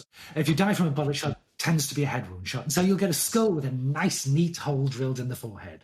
If you're digging up Roman burials, you get 0 skulls with bullet holes in them because they didn't have bullets. So that is not a good comparison. So the more you can understand about the context, the better off you're going to be. But sometimes this is just very difficult. I say in prehistoric contexts where people are doing a lot of their deliberate fighting right up in each other's faces, trading blows in their faces. One of the things some archaeologists will say you can use as evidence, others will say no, it's what we call parry fractures. And what a parry fracture is, it's a fracture in your left forearm caused by this instinctive thing. Say you come at me with an axe, stone axe in your right hand, swing it at my head. I instinctively raise my left arm to block your blow. You will break my left forearm. I'll drop my arm. You will have a second go at me and you'll kill me. And so some anthropologists will use parry fractures on the left forearm.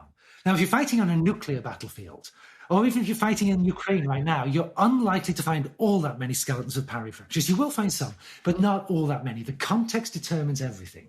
And this is what makes it so very, very difficult. And then there's like taphonomic, what we call them taphonomic processes, what happens to the body after it's reached a burial in the ground. And then there are pre-depositional forces as well. Well, which bodies get buried under what kinds of circumstances? The more we can know about these contexts, the better we are able to interpret our evidence. And there's 2 big schools of thought. One which says that the only way you can possibly treat this seriously is by marrying the big historians and the little historians and forensic archaeologists and really working together properly to understand all of the context, all of the data. The other school of thought is to say, no, we follow the example of big data people in other fields and say, well, there's all these different factors affecting the formation of the empirical record we can't control. But the factors are all different in different places. So unless you have got evidence that there is a non-random pattern systematically distorting your evidence, you are perhaps justified in making this rather wild assumption that all the noise will cancel each other out and you can identify a signal underneath all the noise. And in a lot of patterns of scholarship, this has proven to be a reasonable assumption. Whether it's true for doing big history, we don't know. And I think, again, this will be a big area for work in the future, trying to test whether big data treatments of archaeological material do yield a systematic pattern or not. And it's actually, you can probably tell, I got all excited about this. I could go on for days talking about this. I was thinking any archaeologist could. But there's a lot of really fascinating examples of the detail we get into. But I think maybe these are important questions to raise. But it is also important to recognize that the academics doing this research, they're not all of them idiots. And people have thought about these problems. Even if we can't always answer the question the way we'd like, we are doing our damnedest to come up with convincing answers to these questions. Okay, let's come back and discuss a bit more of Foragers, Farmers and Fossil Fuels. Just to remind everyone, that's the book where we claim kind of energy extraction technology is a driver of human values, or at least the way that we've gotten food over time has contributed to how we organize society and what we thought was the right way to do that. Yeah, what's the single clearest piece of evidence that you can offer the audience, maybe, that fossil fuels have been the driver of changes in moral values in the modern world? Yeah, I think just the whole history of the world across the last 300 years, that conclusively proves what happened. And pretty much everywhere on the planet, 500 years ago, there's a general sense that it's right that some people have been set above the rest of us to rule over us. A sense of, like I was saying, this farming world assumption that everybody was created differently, and so it's right to treat people different. It would be morally wrong to pretend that the king is the same as you and I. And of course, this is where a lot of the great arguments of political theory in Europe in the 18th century come from. Is it true that the king has actually been anointed by God? I mean, Queen Elizabeth II, in all of her glory, she has been put to rule over her subjects in the United Kingdom because God says so. It said so at her coronation. She rules gratia Dei, by the grace of God. If you don't do what the Queen tells you, you're not just committing a crime against the government of the United Kingdom, you are committing an offence against God. And every right-thinking person in the world wants to see you punished in the most horrible way imaginable. Now, when I say that to you now, it's sort of vaguely comical. You know you can get away with saying some pretty rotten things about the Queen on the show, and 99% of the people in Britain are not going to draw you limb from limb when you leave the studio. But 500 years ago, good luck with that. You are going to be executed if you say something really bad about Henry VIII. And it's not just Henry VIII, this is the entire world. And so we've got this gigantic question. Why has the world changed so very, very much across 500 years? So if you go around now saying you think your rulers are given to you by the gods, most people think you're nuts. You know, we've had some presidents in recent time in the United States who let slip the fact that they think God tells them what they should be doing, or that astrologers tell them what they do. Generally speaking, it hasn't gone all that well. You know, the world has changed. You know, if you go around, especially a place like where I work, a university campus, saying, hey, slavery's fine, and enslaving people because their skin is darker than mine, well, yes, of course, what else would you do? And women shouldn't have any of them in the university. And of course, the list on and on and on. All these things change so much. The big question has to be, how does this change? And there, I mean, at least I think there's a lot of room still to argue about whether we have a genuinely convincing causal explanation. But we certainly do have a lot of very, very strong correlations. Where does it start to happen? It starts to happen in the societies around the North Atlantic that, for the reasons I talk about in my book, Why the West Rules for Now, start to see their energy capture go through the roof, even before they crack the secret of fossil fuels after about 1750. Already by 1600, because they are mastering the Atlantic Ocean, places like the British Isles, France, Spain, they're seeing energy capture begin to take off. Some of them, like the British Isles and the Netherlands in particular, see their energy begin to increase even more because they figure out the most effective ways of channeling all this new wealth, all these new resources coming across the Atlantic Ocean. And when the Industrial Revolution does happen, it's in the countries that have come to dominate the Atlantic economy, especially Britain, especially England, and channel those resources. They've got all these things they could do if they can just find the way to get the resources going, and fossil fuel driven industrial manufacturing, and then governments that open up paths within the society for fossil fuel manufacturers and their funders. Places that do that see this explosion. And it's not like English people have changed their fundamental moral character. It's just that they start seeing, oh, we're doing really well compared to all these benighted Europeans. Why are we doing really well? And some say, well, obviously it's because God chose us, God loves us. That's why we're doing it really well. Others say, well, no, actually, it's because we've got this constitution with a parliament where parliament gets to decide the funding questions. And parliament can only do that if at least the electorate, which varies between a quarter and a third of the male population, our electorate agrees to do this, to take on these burdens ourselves. And then people start saying, well, but there's all these other people getting rich and are taking part in this process as we move into the 19th century. What if we gave them more say in the process as well? And people start saying, yes, the more we widen the franchise, the better we are going to be able to channel and use all this energy at our fingertips. It's not like the energy flows change who you are or somehow make you a different moral being. It's just that they start rewarding different kinds of behavior. And so we certainly, by the end of the 19th century, you've still got people who say women should not vote. You've still got people who say slavery should be legal. But you're starting to look like a crackpot if you say these things.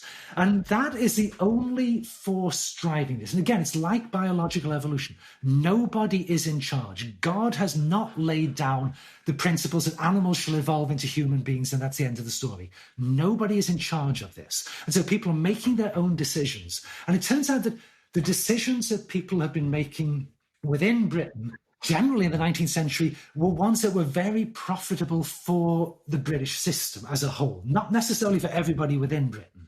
But they were looking at the world, recognizing the way geography was taking them, the options open to them, and capitalizing on these. With other countries, some historians will say the Industrial Revolution really should have happened in France or Belgium, not in England. Well, the mistakes the French and Belgian leaders made had a lot to do with why it didn't. And so I say this is why it all happened. This is the key thing to remember. I'm not saying, energy flows determine what kind of society you have. Absolutely not. Energy flows, those set up the costs and benefits of any decision you make. They rig the system so that if you choose the right thing without knowing what the right thing is, and with no way to know what the right thing is, you benefit from it. You choose the wrong thing, you pay a very harsh price for it. Yeah, so I guess applying this theory to the forager era and the farmer era, it seems like you get pretty strong reasons to think that something like this is broadly right. Like to begin with, you just noticed that farmers around the world, or people who engage in, it varies a little bit depending on what they're farming, but farmers across the world seem to have these quite common values that are striking and different than what we had and different than foragers, despite the fact that they didn't seem to communicate very much. And then likewise with foragers all around the world, like quite culturally independent. They don't like inequality. They make decisions a particular way. They organize their hunting and gathering in particular striking ways. And also, you have like strong evolutionary reasons. You're kind of saying this is a sort of evolutionary cultural theory for why it is that we ended up with the values that we have. And, for hunter-gatherers over long periods of time, if there was any group of hunter-gatherers who decided to adopt a set of values that made it very difficult for them to engage in hunting and gathering, such that they didn't have very much food and they didn't reproduce very much, well, they're probably going to get like beaten out in some kind of war or conflict over time. Or they'll notice that other people are being way more successful than them and they might just decide to copy them. And likewise, with farmers, over the kind of thousands of years that we were engaged in organized agriculture, organizing up into larger states, people who decided to organize their societies in a way that wasn't very conducive to agriculture don't have many kids. They're going to get displaced by other places that have a lot more kids and just can field larger armies against them. In the modern world, like those effects seem a little bit weaker. Like to begin with, we have fewer wars now. So it's possible for a country like, I don't know, Australia could adopt a bunch of values that isn't very conducive to maximizing its productivity. It could say become anti-feminist Australia, and women are like no longer allowed to add to work, and this impoverishes the country in a sense. But it's not necessarily the case that Australia would be invaded and overthrown, or that people would necessarily have to say, well, other countries are richer than us, so we have to change. And I guess we see this, examples of countries that seem quite traditional and backward, and they're not obligated. There's nothing that really forces their hand to modernize. And so some of these like evolutionary pressures seem somewhat weaker, both in terms of competition between groups and families inside a society and between societies, and also just the fact that it's only been 200 years means that there's a bit more slack for people to not have caught up, because in as much as the competitive process is somewhat gradual, it hasn't flowed out everywhere yet. Do you broadly agree with that kind of take? No. The short answer, this one would be no. I think fantastic. When you're thinking about this stuff, my claim is that history works along broadly similar principles to biological evolution. So history is a kind of cultural evolution. So environment is going to be crucial in this. Sort of pre-existing endowments, biology, that would mean the genes that a particular animal has. For us and the humans, it'd be the culture that we've got, the kind of resources that are available. So environment, pre-existing endowments, and then competition. Competition is the huge driver in biological evolution. Is sometimes simplified to things like survival of the fittest, which is not quite what Darwin meant, but still, competition crucial in this. And there's smart and not smart ways to compete. Like, say if you are a bunny rabbit and you decide a fox is bearing down a hill at you, and you decide, okay, man, I'm a one tough bunny rabbit here. The way to compete with this fox is to stand my ground. I'm going to tear that fox's throat out. Not going to go well. You can make poor judgments about the balance between violence and other techniques like running for your life. Different techniques available to you. And this is the same with humans as well. any human society, even the most violent ones on record, violence is still a minority reaction to conflict. So if all conflict situations result in violence, you would simply go extinct on the spot. It would be so fast you'd all be over. It's not like that. We judge the same way other animals do, and I've watched my own dogs doing this. We judge what is the most profitable response to the situation we're in going to be. Like, so say if I were a 17th century English nobleman and some young guy insults me in the street, wise response is I pull out my rapier and I kill him. Because if I don't do that, everybody I know will now disrespect me. I will fall so far down. Like a Shakespeare hero, basically. It'll be disaster. And of course, if a student at Stanford disrespects me and I pull out a knife and kill him, disastrous choice of responses here. Because I live in a world where that is going to be punished viciously. My life is over, basically, if I kill somebody. And so what I've got to do now is be good at witty repartee and coming back to that student. And not just that, also good at judging the context. So what is the appropriate kind of witty comment I can come back with? Because if I humiliate this guy, that's really bad for me as well, because professors don't go around humiliating students. That is terrible. If I come up with some sexist or racist remark, that is terrible for me. So again, you judge all these things. And if you are running Australia right now, I mean, say you have a real world problem to deal with here. A lot of your national wealth comes from digging up and selling to China coal. That is really a bad thing in the eyes of many people. Really a bad thing in the eyes of many people in your strategic sector, because you're basically making money off your main strategic rival. You are in the process of destroying the planet by doing this. What are you going to do about it? That's the sort of problem you've got to deal with. And again, the same, one of the many things that President Trump said, which caused people in the media and academy and other places to laugh at him, was he abruptly announced out of nowhere, while he was on one of his own golf courses in Scotland, that, our biggest foe right now, he said, our biggest foe is not China, our biggest foe is the European Union. That is our number one enemy right now. And people say, what are you talking about? And part of the problem there was just the way he would express these ideas. But what he was saying, in a certain sense, was perfectly reasonable. That the European Union is one of the US's biggest trade rivals. It's one of its biggest competitors, and it's a very difficult competitor for the Americans to figure out what is the way to deal with this relationship we have with the Europeans. Nuking them is not a good solution. Everybody agrees on that. So don't nuke them. Boycott them. Boycott their goods, the way Trump decided they should do. That, a lot of people think, that's a terrible solution as well. You've got to be smart about this, because America makes so much of its revenue by dealing with the Europeans. You've got to think really carefully about how you deal with them.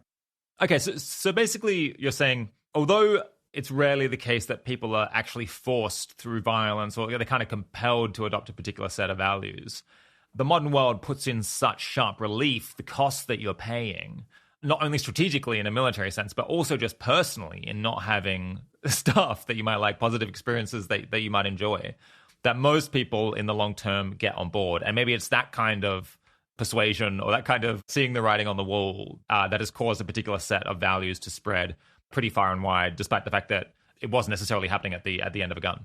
Yes, I think that's very much the case. I mean, with the example of hunter-gatherers and farmers, farming societies, they tend to reproduce very quickly compared to hunter-gatherers. They have a lot of babies. The population regularly grows. They expand out into new territory. And when foragers start encroaching into your territory as a hunter-gatherer, you've got a number of choices you can make about what you're going to do about this. And one of them is often you can run away. There's often low population densities. There's often space behind you somewhere. It may not be as good, but you can go hunt-gather somewhere else. So that's one option. But the problem then is because the farmers will continue expanding. Sooner or later, they will catch up with you, and there'll be nowhere else to run. So, okay, so say they do that. They've caught up with us. We could stand and fight. Now, looking at the archaeology, it seems like that actually is not as common as you might think.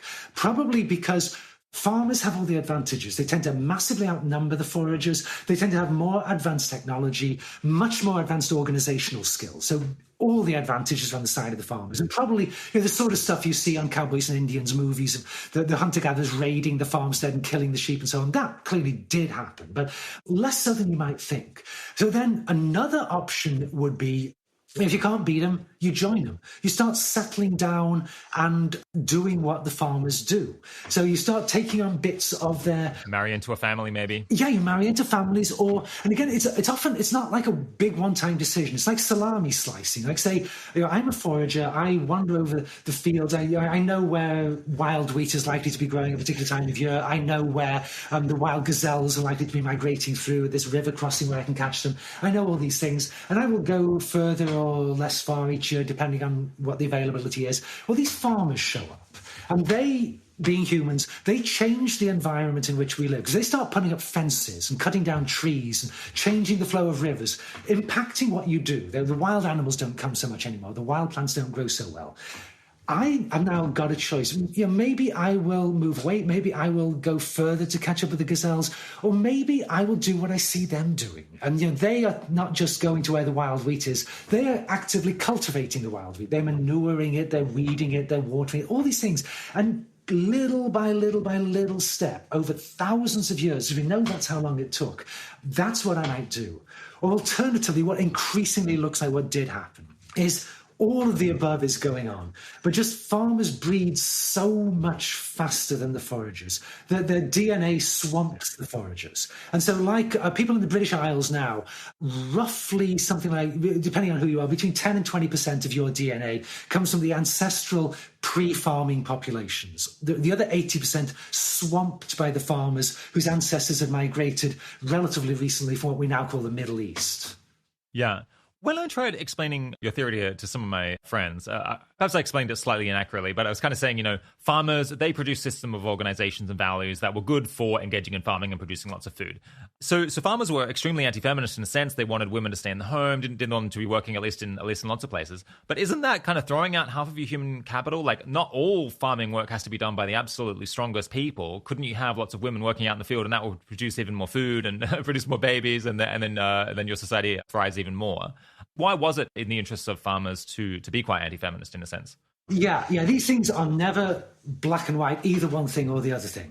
And so I guess what I would say to your buddies is, well, farmers were doing everything you say. And there's a lot of different ways to farm. And one of the great discoveries of anthropologists back in the 1970s is looking at farming societies in Africa. A lot of them live in places where there's quite a lot of land and not all that many people. And there it makes sense to farm as much of the land as possible, as you possibly can, with as little labour input as possible on each acre of land. Because there's always more land, there's never more people. And so you have low-intensity farming techniques, particularly hoeing the land. You take out a hoe and you dig it over by hand. And in that sort of agriculture, women absolutely do it alongside men, at least maybe not 50% of the time, but getting on for that, because it's stuff where upper body strength doesn't matter all that much. And the vital thing is to get as many people as possible onto the land to farm the land. Now, the more that you settle down and the more babies that you're producing, we see this transition, they call it the Neolithic demographic transition, from forager women to farming women, where the number of live births that the average woman gives goes up from something a little over 4 to something close to 7 as you go from foraging to really intensive full-scale farming. And a lot of reasons for this. One is that nutritional patterns change, and so women are more able to have more babies. Also, women's activities. You are normally moving around a lot as a foraging wife, and that's difficult to do if you've got multiple babies to move around. So it's like the incentives for having the babies change, because now it's less problem having more babies. The farm families are getting bigger. As they get bigger, there's more pull factors. Somebody has got to stay in the house dealing with these babies. And given demographic structures, if you are a woman in a farming society, the odds are overwhelming you're going to spend your entire adult life pregnant and or minding small children. There's almost no way out of this. Now, you can imagine a society in which men do the bulk of the childcare. That's certainly possible. Also, another thing that happens with farming societies is that agriculture tends to produce foods, like, say, domesticated wheat to make into bread, that require a heck of a lot of back-end processing. Someone's got to thresh and grind and all these other things you've got to do with your foodstuffs. there's a huge amount of housework. The more that you stay in one place, which is what you do as you go to settle farming, the more obsessive you've got to be about housework. You're a forager, you mess up the cave you're in tonight, well, tomorrow you're gone somewhere else. You don't have to worry about rats and all the other things you'll get. Farms, you absolutely do. So way more housework to be done, way more child minding to be done. And we can't observe the logic of what's going through people's heads. That's totally invisible to us. We can only observe the outcome, which is that pretty much every farming society we can document came to the conclusion that the logical way, the most efficient way to do this is going to have the women overwhelmingly become creatures of the household, the men overwhelmingly dominate outside the household. Not 100%. And even in the most intensive agricultural regime, there's going to be things women do in the fields. You're going to see women out there, particularly at harvest time, when labour is at this huge crunch. And it's going to be men doing things within the house as well. Men do a lot of things around the house. So it's not an either-or kind of thing, but there's a sort of a logic that pushes societies down this path. You don't have to go all the way down this path. And you may be able to carry on. We know lots of examples. Relatively egalitarian farming societies, one where women are relatively free. And actually, one of the nice things about being an ancient Greek historian, there's over 1,000 different Greek city-states existed in antiquity, and dozens of them we have some kind of documentation on. It's like they're these natural experiments where you can look at how they do this. And say Athens and Sparta, the two most famous ones, they're both agrarian societies. They both operate more or less by the general rules of farming societies. You would never mistake them for foraging societies. But the gender relationships, the political hierarchies, the economic systems, they're very, very different. There's like a million ways you can do this. And everybody is free to try out, run these experiments and see what's going to work for us best here. It's just that you have to do so within these larger material constraints. And if you veer too far off the path, you get punished. Yeah, I guess just to clarify for listeners who might not know, of course, farmers often the end conclusion is that they end up in this Malthusian situation where the population is just at the level that the land is able to support when it's farmed really quite at least as well as they have been farming it in the past. And so then, but by the time your population is kind of saturating the amount of land that you have available to farm, then you really don't have much room to move anymore. Because if you start doing worse, then you literally aren't going to have enough food next year, and the population is going to reduce because of lack of food. I don't want to go into this right now, but my understanding is that there's quite a big literature on different kinds of organizations and values, I think including around the role of women based on the crop that was being farmed, because of course there's some kind of crops where women can contribute more to the farming outside the house, and others where it's somewhat more difficult for them to contribute. An alternative theory for the reason fossil fuels have kind of trended in the same way with their values, that is kind of quite different than this evolutionary story, is that fossil fuels afforded people more time to do thinking, do learning, engage in moral philosophy. And also because they were richer, it reduced the cost of doing what in their view is the right thing. So as people get richer, they debate what is right more. And I guess you can either say that they can kind of converge on the truth, if you believe in that, or at least that they converge on the values that humans tend to converge on when they engage in lots of moral reflection. And because they're rich, they're able to do the things that they think are philosophically right. They're able to express their values in that way without paying too high a material price. What do you think of that theory? I think that there's a very good chance that's right. I think that is actually exactly the same theory that I am proposing. You are saying that... Oh, interesting. Okay. We're agreeing on the ultimate cause, we're disagreeing perhaps on the proximate cause.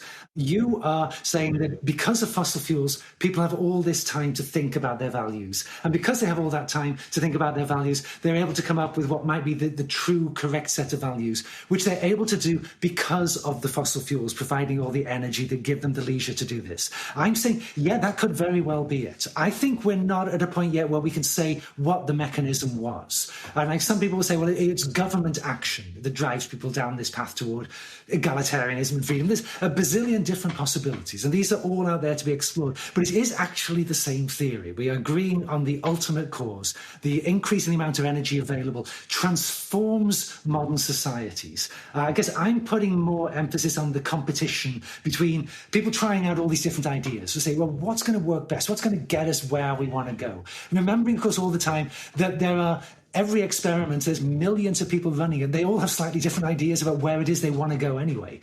You're saying you are confident we already know what the proximate theory was, what the mechanism was, and it was this reasoning, logical process. And we can find a million pieces of evidence to support what you're saying, and we can also find a million that don't support it, which is, again, exactly the same situation every big historian is always in.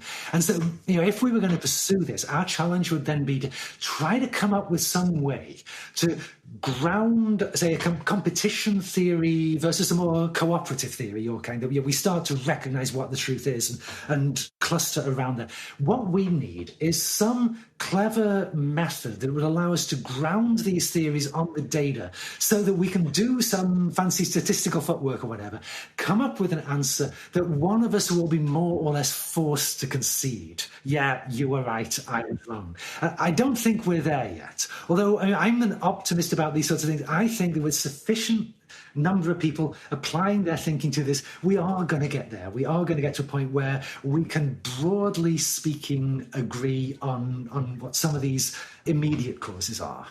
Yeah. I suppose some people could take a slightly cynical or pessimistic lesson from the book, which would be kind of that, the values that we profess to hold, and like in as much as we're engaged in what we think are ethical choices, it's guided so much by the pragmatic concerns about what will actually work to get stuff done, that it's maybe going to be more work or like less possible to persuade people of like, the moral truth, the abstract moral concepts than you might have hoped if you were just a philosopher who makes arguments based on reason. And you might think, well, if you want to improve the values of the future, you might think that you should write a book about moral philosophy, but actually maybe you should be doing research into solar panels in order to change the energy technology or change the kind of actual practical manufacturing technologies that are available, because then that will cause people to have different ideas about what's right and wrong. I suppose one that just jumps into my mind is that currently we kind of turn a blind eye to collaborating with horrible countries with terrible dictators that supply us with oil. And if we didn't have to do that in order to get energy, then we would suddenly have the moral realization that that was the wrong thing to do. If someone in the audience, as I know many of them do, kind of would like to do their bit to shift the values that humans hold in, 2100 in a positive direction from their point of view, what possibilities are most promising for them within the foragers, farmers, and fossil fuels framework of ethics? Well, I would say that one of the kind of moral shifts that enabled our modern industrialized fossil fuel democratic capitalistic systems to work. One of the big breakthroughs was in the 19th century in England, when John Stuart Mill and Jeremy Bentham and the other utilitarians around them start saying, the big moral truth is that there is no big moral truth. The big truth here is that I don't know what the truth is, and you don't either, and neither of us should try to force the other one to accept our truth. And basically, when Mill and Bentham look back at history, what they saw was an endless chain of tyrannical dictators convinced they knew what the truth was and willing to use any means necessary to force other people to agree my God is the best God, or my race is the best race, or whatever their particular hang-up was. So Mill said, the only truth is don't do anything which would infringe on other people's freedom to choose what they think the truth is. That's the big thing to know. And I got to say, I know this makes me extremely old-fashioned, but I think Mill and Bentham were dead right on that. And this is something, again, I talked a number of times in our discussion about how people don't know what they're doing. Nobody can ever know what they're doing. You never know when your decision, say you're Chinese emperor and you decide to suspend the great fleet sailing to Africa, you have no idea what that's going to mean in 300 years' time. You can't possibly do that. You can't possibly know these sorts of things. That applies to all of us. And so when you ask, well, what can we do in order to bring us closer to a world that we would like to see emerging across the 21st century? Well, I think, how do I know? How do you know? Nobody knows, because we don't understand very much about where the forces operating on us are going to take us. I mean, you use the example of becoming a solo engineer. Now, that seems to me a very practical solution to a practical problem, at least. That I think one thing we can be absolutely clear on is that if we don't do something about the emissions level, global warming is not necessarily going to make humanity go extinct, but it's going to profoundly change this planet in ways that some of which we might turn out to like, but many of them we clearly are not going to like. So we've got a real practical problem here. Yeah, becoming a solar panel engineer is a really good solution to that. If your goal is to introduce a more egalitarian world, I don't know whether solar panels are going to get you there or not, and nobody does. And I think the great challenge is we are living through the fastest transformation of everything that the planet has ever seen. Maybe the futurists are right. We're all going to be beamed up to the great database in the sky. Maybe we're going to suck completely non-polluting solar energy out of outer space. I don't know. You don't know. Nobody knows. And what we also don't know, the unknowns piled on top of the unknowns, is what that is going to mean for people's moral values, for the costs and benefits of different kinds of behavior, and for how our evaluation of the world is going to shift. Because if we'd been having this conversation 300 years ago, and I had told you about the upcoming industrial revolution, and how this was going to mean that your wife was going to go out to work, and you weren't going to be able to enslave anybody anymore, and Jews were going to own stuff, and you probably, I would bet you dollars to donuts, you would have been offended by what I said. Because if you were a perfectly normal early 18th century British person, this would have been horrifically offensive to you. And it's easy to think of comparably offensive things that somebody might say now, because we don't see the future. We don't know how the world is going to change. It would be impossible for you to imagine the world that the Industrial Revolution produced, and equally impossible for you to imagine how you would react if you time traveled forward and settled down in a post-industrial world. And anthropologists are actually useful people to read on this, because a lot of what you do as an anthropologist is you clear off and go and live in a society that is often fundamentally different from the one that you live in. And so when I was doing archaeological fieldwork, spent a lot of time in the South Mediterranean, in Greece and Sicily, where the value systems there are much more like a traditional farming value system, not like a sort of medieval farming system, because of course Sicily is highly fossil fuel driven. They have electricity, they have cars, all these things, and yet, as we all know, the farming parts of all countries tend to be more conservative, more traditional. And these were people who were rabidly sexist, were, to my mind, offensively racist, had all kinds of just horrible attitudes about all kinds of things. Yet they were great people. They were wonderful people. I loved spending time with them. And I guess I have a sufficiently low opinion of my own moral backbone that I think that if I were dropped back in the Middle Ages, my personal values would be more or less what we see from actual medieval people. If they were brought here, they would probably have the sort of Western post-everything weird values that I have. And I think that's what we are. We are very malleable animals. We can transform ourselves because we are good at recognizing the costs and benefits of the context that we're in, which I know sounds very cynical, but it's where unromantic, where evolutionary thinking leads you to. It doesn't mean that you don't have to like it. I like my values. I enjoy them. I would hate to be a different person. And yet as I see it, it's a matter of, do I have a broad enough perspective on the world to understand that what I perceive as my own excellence is not entirely my own doing. It's because of the context I find myself in. Yeah, I mean, I think this is a school of thought within effective altruism in a sense, or it's extremely similar. There are folks who kind of think that what we should do is just try to empower future generations in a general sense, like give them the ability to control their environment in a larger way, to be healthier, to be smarter, to be wiser, to be more informed, and I guess to have the ability to then actualize those values with technology that can change the world. And then we should let them decide what is the good life for them, or the world that they want to create, because they're just going to be in a much better position to do that than we are. And trying to force their hand or trying to bind their hand in the present is a pretty bad move. Which sounds like it's basically what you think as well. Yeah, I think there's a number of big challenges before us. One is that we don't know whether broadly democratic regimes are going to turn out to be the ones best suited to channel the new kinds of energies, the new kinds of technology the 21st century is bringing us. We don't know whether we are. Of course, plenty of people in China think that broadly authoritarian regimes are going to be the ones that capitalize most effectively on green energy, on artificial intelligence, on all kinds of things that are going on. We just don't know at the moment. Again, any more than people knew 300 years ago that moving in the democratic direction was going to be the most effective way to behave in the industrialized age. So that's one of the big questions for us. We might not like the kind of things we hear Xi Jinping saying, but if they turn out to be so successful that every country in the world starts trying to ally itself with China, the way so many did with Britain in the 19th century, should we be totally surprised if people in these countries behave also like people did in the 19th century, in starting to emulate things that China does, just like they emulated things that like Britain does. There's a reason why association football is played all over the planet. It's because people thought Britain had a lot of soft power. That's what's going to happen. So that's one big unknown. The other one is in the sort of technological side of this.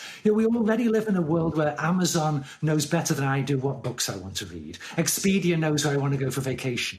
What if we reach a point where it starts to look like our algorithms are better placed than our politicians to judge what is going to be the right decisions for the future? And there are certainly days when I already think our algorithms would be a lot better than our venal, corrupt, incompetent, self-serving politicians. And I say that with the greatest respect. But what if we get in a world like that? Is empowering as many people as possible to make their own decisions, is that a really good idea when you know they are going to make substandard decisions? You know they're going to do really stupid stuff. Would it not be better just to ask Google to take over our lives? Yeah, we actually have a podcast where someone lays out that kind of future and how that could happen somewhat gradually and somewhat innocently. You basically just get this gradual handover to machine intelligence because we conclude pragmatically that it's regularly making better decisions. And then initially, of course, you'd have lots of human oversight. But then you realize, the humans are actually mostly just making it worse when they intervene. The decisions are no better. And so largely the control of society is handed over to a different kind of being. And I mean, that could go well, it could go badly. It's very interesting that it's a very ambiguous future. That's, I can't remember the number of the episode, but it's Paul Cristiano and how we'll progressively hand over the future to machine learning algorithms, some title like that. Returning to war, what is it good for? Yeah, as you explained earlier, you think some wars led to the formation of empires and strong states that then suppressed violence internally and often improved quality of life, sometimes quite dramatically for the people living inside them. In the modern world, though, with kind of military technology being what it is, and including nuclear weapons, is there much room for productive wars to occur, or is that era now kind of over? Yeah. So when I was looking over the long-run history of war, it seemed to me that different parts of the world would go through these cycles, where in one cycle you would get a lot of what I took to calling productive war, in the sense that it was producing bigger, stronger, more organized governments that then drove down the rates of violent death locally, which always came at a price. These governments didn't always do what their subjects wanted them to do. But you would get these cycles, like, say, classic one again, rise of the Roman Empire. And then you would get cycles of what I call counterproductive war, where the general thrust of the violence and the conflict resolution was toward breaking up these bigger, more organized, and generally more peaceful entities. And so again, decline of the Roman Empire, classic example of this. And you see this over and over again all around the world. And thinking about these processes, it occurred to me, one of the reasons it can be difficult to kind of get your head around these processes is that this is a long-term, large-scale kind of operation. So in a cycle of productive war, you will get plenty of wars that don't conform to that generalization. And I took to thinking about what I call Truman's Law. There is this story that Harry Truman, when he's president of the US, one day he gets asked by this journalist, "Tell me, President Truman, what is your definition of the truly great president?" And Truman thinks about this for a moment, and he says, "Truly great president, young man, is one who is right 51% of the time." And which I think is actually quite a wise insight. But that is how these patterns work. Yeah. It's not 100%. Like every war leads to a stronger Leviathan, more organized, driving down rates of violent death. Heck of a lot of them lead to exactly the opposite. But in periods of generally productive war, it's a slightly higher percentage do lead toward Rome. Periods of counterproductive war, generally higher percentage lead away from Rome. So any individual war, you can never judge it on that particular struggle. Like say the First World War, I mean, by any reasonable standards, a highly counterproductive war in all kinds, almost any way you imagine it, except when you step back from the details and look at the multi-century perspective. When the First World War stops existing as a First World War, becomes a smaller part in what some people call the War of the World, a 75-year-long period, 1914 to 1989, where basically what happens is one global system dominated by the British Isles collapses, a new global system dominated by the United States takes over from it. In a sense, the war has actually been between Britain and the US. It's just that the violence was directed out at other people, and primarily at Germany, which becomes kind of the proximate cause behind these wars. And so the perspective you take says a lot about how you judge these struggles. And so, like, the struggles going on in our own age, we live now, as you say, because of the nuclear weapons. I think you're absolutely right about this. We live in an age where the potential price of engaging in major war has gone through the roof. It's become existential. If you get into some conflict with the United States, say, just obviously speculation, but say you are Iran, you are the ruler of Iran, and you fire and you get a nuclear weapon and you fire it at Tel Aviv and you annihilate the state of Israel. Many ways the politics might go, but it's perfectly possible that the American response to this is going to be a massive nuclear attack on Iran, wiping Iran effectively off the face of the planet. That should be a huge deterrent to an Iranian leader doing that. And as far as I know, the only leader of a nuclear armed power who's ever said he is not deterred by that was Chairman Mao, who had his own things going on. Even Stalin was scared about stuff like this. So nuclear weapons have really dramatically driven up the threshold. But what they do is, like any other new weapon system in the history of the world, they can sometimes seem like they've made all other ways of doing things irrelevant. But they haven't. What they've done instead is you say, okay, that is off the table. All-out thermonuclear exchange with the Americans, that's off the table. So what we've got to do now is figure out other ways to win our arguments with the Americans. So the Soviets figured this out pretty quickly in the Cold War. We have got to limit conflict so it's below a threshold where the Americans could even conceivably think that a nuclear exchange is a valid response to this. And this comes up really early on in Indochina, where the French are asking Eisenhower to nuke the Vietnam Minh. And he looks at this and says, you have got to be out of your minds. And the Soviets and the Americans sort of quietly work out, try to figure out where is that threshold. Sometimes they get it wrong. Cuba, they came really close to getting it wrong there. Almost get it wrong again in 1983. But they work it out among themselves. Other actors say, okay, going to war with the US like Saddam Hussein does, really bad idea. But you can do non-actual war things like Al-Qaeda tries to do till they blow up the Twin Towers. There's all these other options out there. That, I think, is what the world has been engaged in over since the fall of the Iron Curtain. So figuring out, how do we get what we want when the Americans don't want us to have that, without this sliding down some crazy slope we don't want to go. And generally, no one has gone anywhere near the edge of that slope. Now there's a growing perception that the United States Globocop is losing its grip. And a lot of my books, I make predictions of various kinds in the books. And sometimes I really hope that I'm wrong in the predictions. But this was one I made very much in my book, War, What Is It Good For? Was that the American Globocop was losing its grip and was, most importantly, being perceived to lose its grip. And as the Globocop does that, rival actors look at this situation and say, okay, every time we roll the dice, when we go head to head with the Americans, every time we roll the dice, there's a slim possibility that it might lead to catastrophe for us. If we roll 27 sixes or 27 dice, it's the end of the world. But the balance is shifting now. Now we only need to roll 24 sixes. I mean, the balance is shifting. So as we feel the Americans are getting less able and less willing to assert themselves, the global system is getting run less aggressively.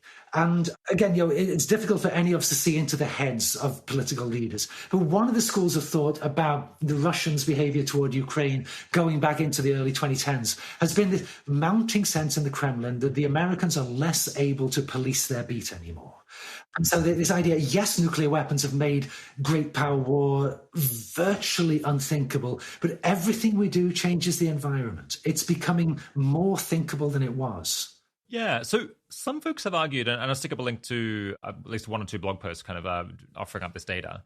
Some folks have argued that if you properly include all of the atrocities of the 20th century that were caused by states themselves, that is kind of atrocities, not that governments committed against other countries, but the governments committed against their own populations, then the 20th century doesn't look especially non-violent. It's maybe like somewhat lower, but like not as much lower as if you just looked at deaths in war directly. And I guess you could imagine that your theory of wars forming strong states, they reduce violence, at least like they reduce interpersonal violence internally, that could be exactly right. But at the same time, it's a kind of a poison chalice, because you now have states that are so powerful and so impregnable that they can absolutely, commit horrendous atrocities, kill tens of millions of their own population and get away with it, and potentially even benefit in some political sense if you're a dictator that's trying to maintain control.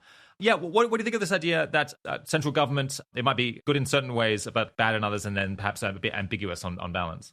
Yeah, I guess I largely agree with both of those points. The first one about, there's all these different things you can include in your calculations. I think that's absolutely right. It's all about definitions. I mean, as it is in any historical question. And I think there is a pattern that the bigger the questions you ask, the more decisive the definitions become. Like, so say we're looking at this thing, though, at the decline of violent death over time. A purist would say that the way you've got to do this is just to look at the strictly physical violence. Is the guy hitting the other guy in the head or not? Did the bomb go off or not? That's what you're going to be looking at here. And the advantage to narrowing it down that much, this is, I think, tends to be the way with all scientific questions. The more you narrow it down, the more precise your tool gets. And then it becomes much easier to use the skeletal evidence to trace this over time, because that is now what you're looking at. Using skeletal evidence, you can't observe all these collateral damage, I guess some people would call it.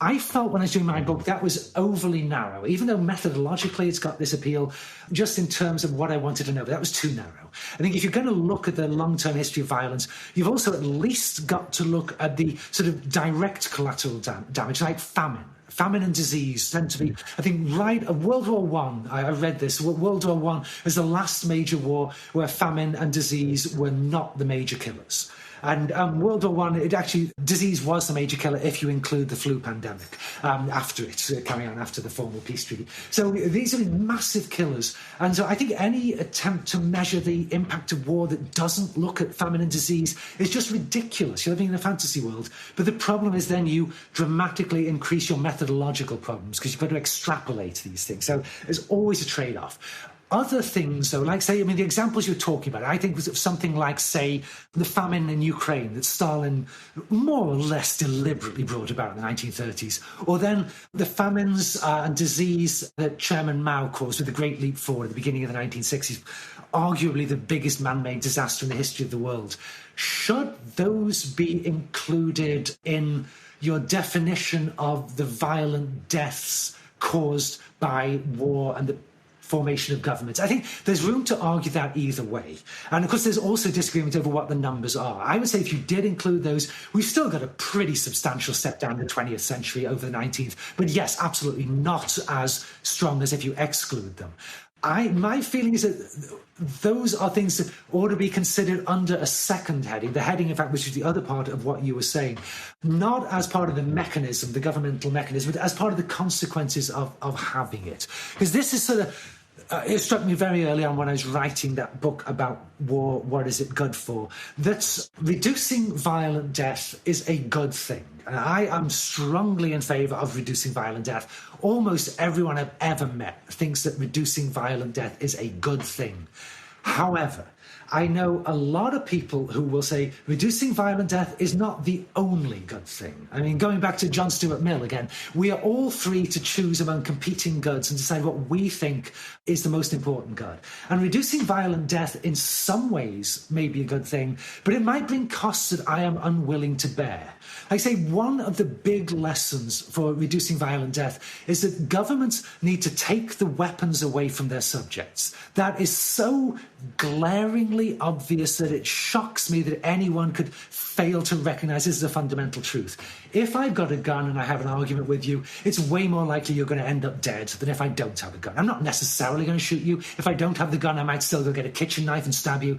But the more deadly force you put in the hands of ordinary people, the more they're going to use this. This is not rocket science. However, there are costs to having a government that will take away your right to use force in your own defence. And we all know what these arguments are. And there are some people who are perfectly sensible people will say, yeah, I'm all for my government having enough force at its disposal to deter the Russians from firing a nuclear weapon in New York City, but I don't want them to have enough force at their disposal to take away the rifle I use for hunting or the shotgun that belonged to my granddad or whatever it might be. So these are topics that reasonable, honest people can legitimately disagree on.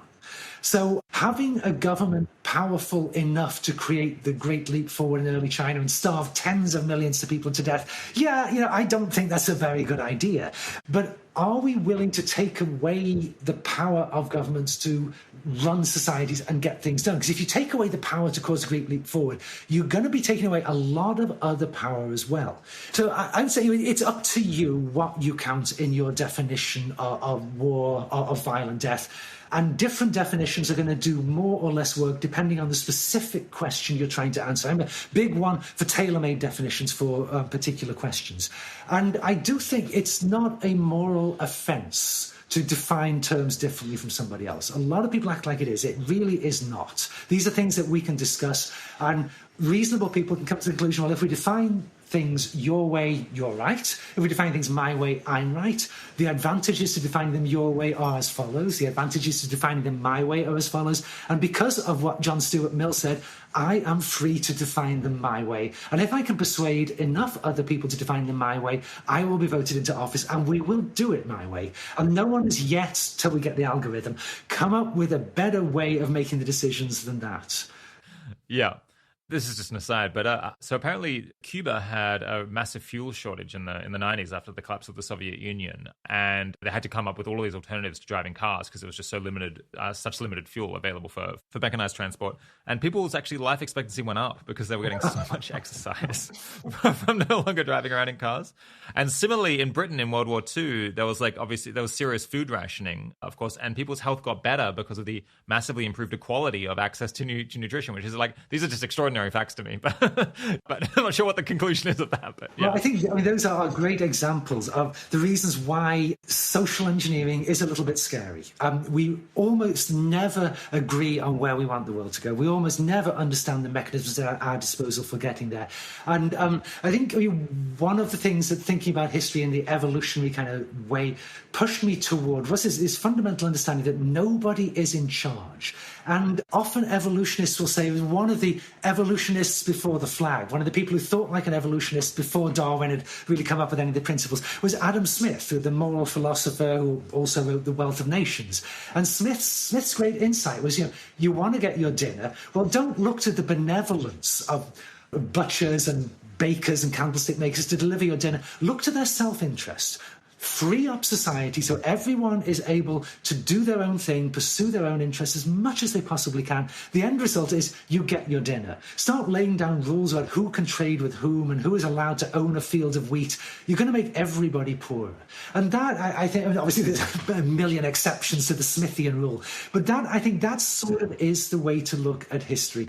The unintended consequences tend to massively outweigh the intentional ones. We don't know where we're going, and yet, on balance, looking back across hundreds of thousands of years of history, people nowadays, the average life expectancy in the world is way up into the 80s. Even in the poorest countries in the world, your life expectancy is way beyond anything your grandparents could have thought about. People nowadays are massively freer than they were a couple of centuries ago. Over most of the world, people's material goods and consumption massively higher than it was at any time in the past.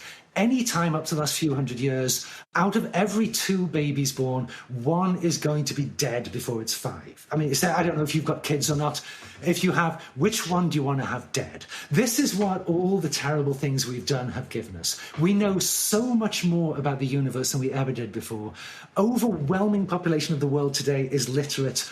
Up till a few thousand years ago, nobody on the planet was literate. This, I think, is the optimistic reading to take away from history. We don't know what we're doing. We're blundering. We're selfish. We're often cruel and callous. And yet, despite of all of it, things have turned out better than anybody would have dreamed they would. A common thread that has to run through a lot of your work is this general question of whether history is contingent and can be swung by the choices of individual people, or whether, in the grand scheme of things, individuals just all net out and the broad trends continue somewhat inexorably due to the underlying forces, geographical or otherwise, that humans would find it impractical to coordinate to a level that would allow them to stop them. If the former is true and history is highly contingent, then placing, the right people in positions of power could be a great way to make the future of humanity go better. If the latter is true, then maybe that's kind of the wrong way to go about things, and we need to be more humble about what we can achieve and how we might be able to do it. What are your views on historical contingency? Yeah, I think like a lot of things, it's not an either or question.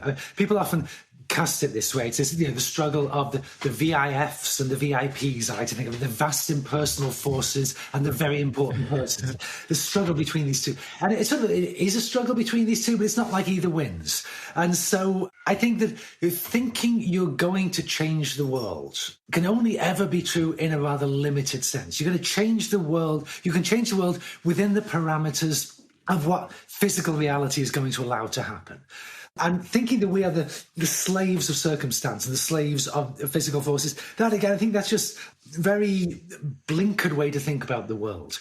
And all of the work that I've been doing has been looking at how, geography determines how societies develop, but how the societies develop determine what the geography means. And no one has ever got the answers. Nobody's ever telling anybody what's going on. So people have to decide for themselves what is going on out there in the world. And you make decisions about what you're going to do. And then some are basically more in touch with reality than others are. And I think the secret is to put into control. If you're living in a world where having people in control is something that is in contact with reality, because often, say in the forager world, putting a big chief over you is actually a terribly bad idea. This is highly unlikely to lead to a good outcome. But if you're in a world where institutions exist that can make leadership into a productive kind of thing, getting the right people into those jobs is very, very important. And the right people are the ones whose instincts or reason lead them to pursue policies that are actually going to work in the real world.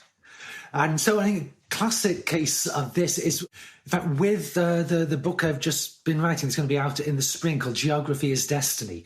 It's about how the meanings of geography change for the British Isles over time and catapult Britain from being kind of the poor cousin of Europe, this group of islands off the northwest coast of Europe where all the big innovations come last and arrive in the weakest form, catapult it from that to, in the 18th and 19th centuries, being the absolute centre of the world.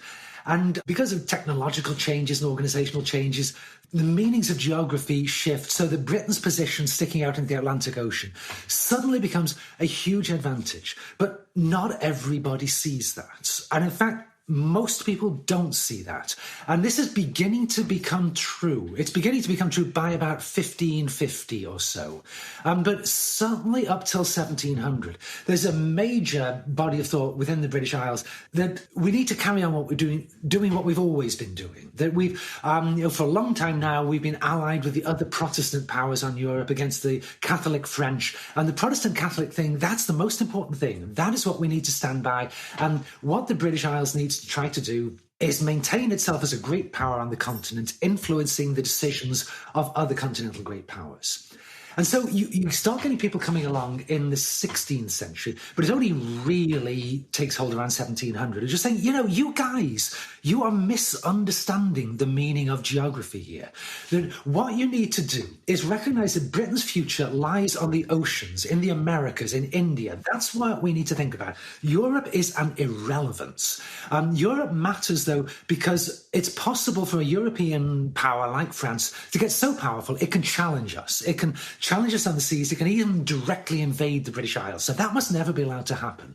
But that is the only reason we care about Europe. So our job is basically to be pains in the neck for the Europeans and to disrupt everything they try to do. Anytime a European power looks like it's really getting its game together and organising things and becoming influential, get in there and spoil things. That's Britain's policy. This is one of the reasons why Britain was so unpopular on the continent. Perfidious Albion, they call the British. The British, they say, form alliances, always make an alliance with the second strongest power in Europe to drag down the strongest one. And if you start succeeding and the strongest one is being dragged down, abandon your ally and join the strongest one because he's now second strongest. So now you want to drag down the one who used to be your ally. Just mess everything up for everybody. And as long as you do that, then you are free to encompass the trade of the world, which is the expression they like to use, and become the greatest power.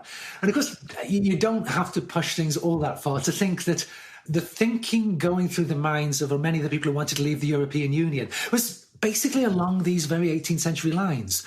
Europe has become collectively a great power that is constraining our freedom of maneuver, is becoming a threat to us internally as well as externally. Well, let's mess it up. And if us leaving, or even us failing to leave, sufficiently destabilizes the European Union that it ceases to function, well, that is not the worst outcome in the world. And so I think there's this long strategic line of thought behind what the Brexiteers were trying to do.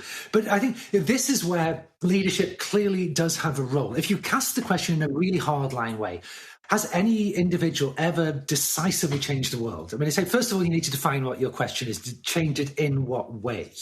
When I was writing my Why the West Rules book, I framed the question as being, has any individual had the power to completely change the distribution of development between one end of the world and the other?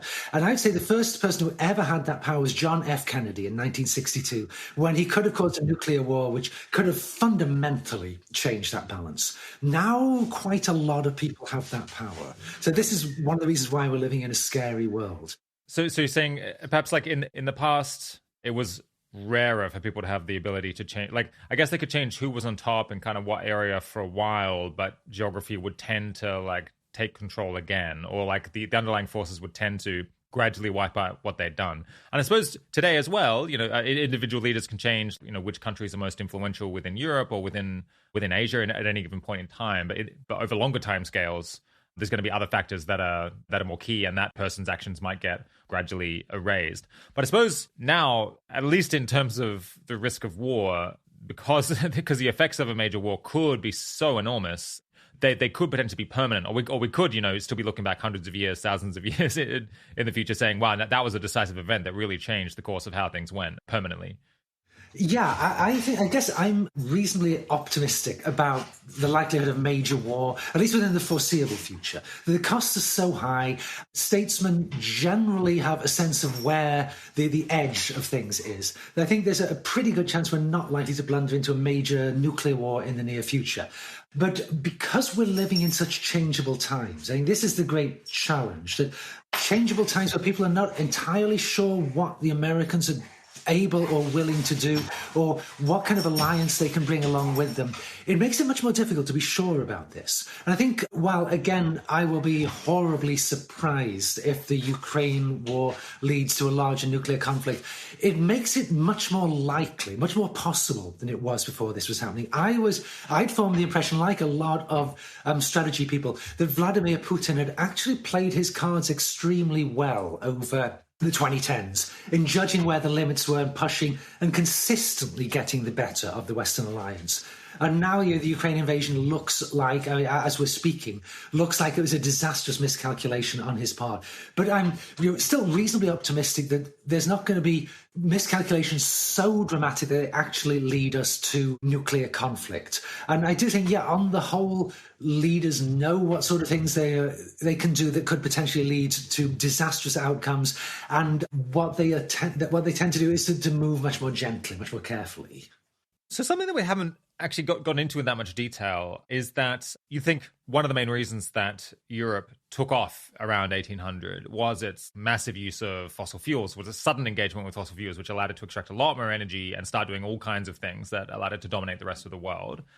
It seems like that is the kind of event where a group of people could have prompted a country to start using fossil fuels earlier than it did. Like, couldn't you have had an intellectual circle in China who were like, this coal thing, that is going to be the future, and we should really get on coal and start using, and then maybe not a single person, but a bunch of scientists and engineers who then found applications for coal.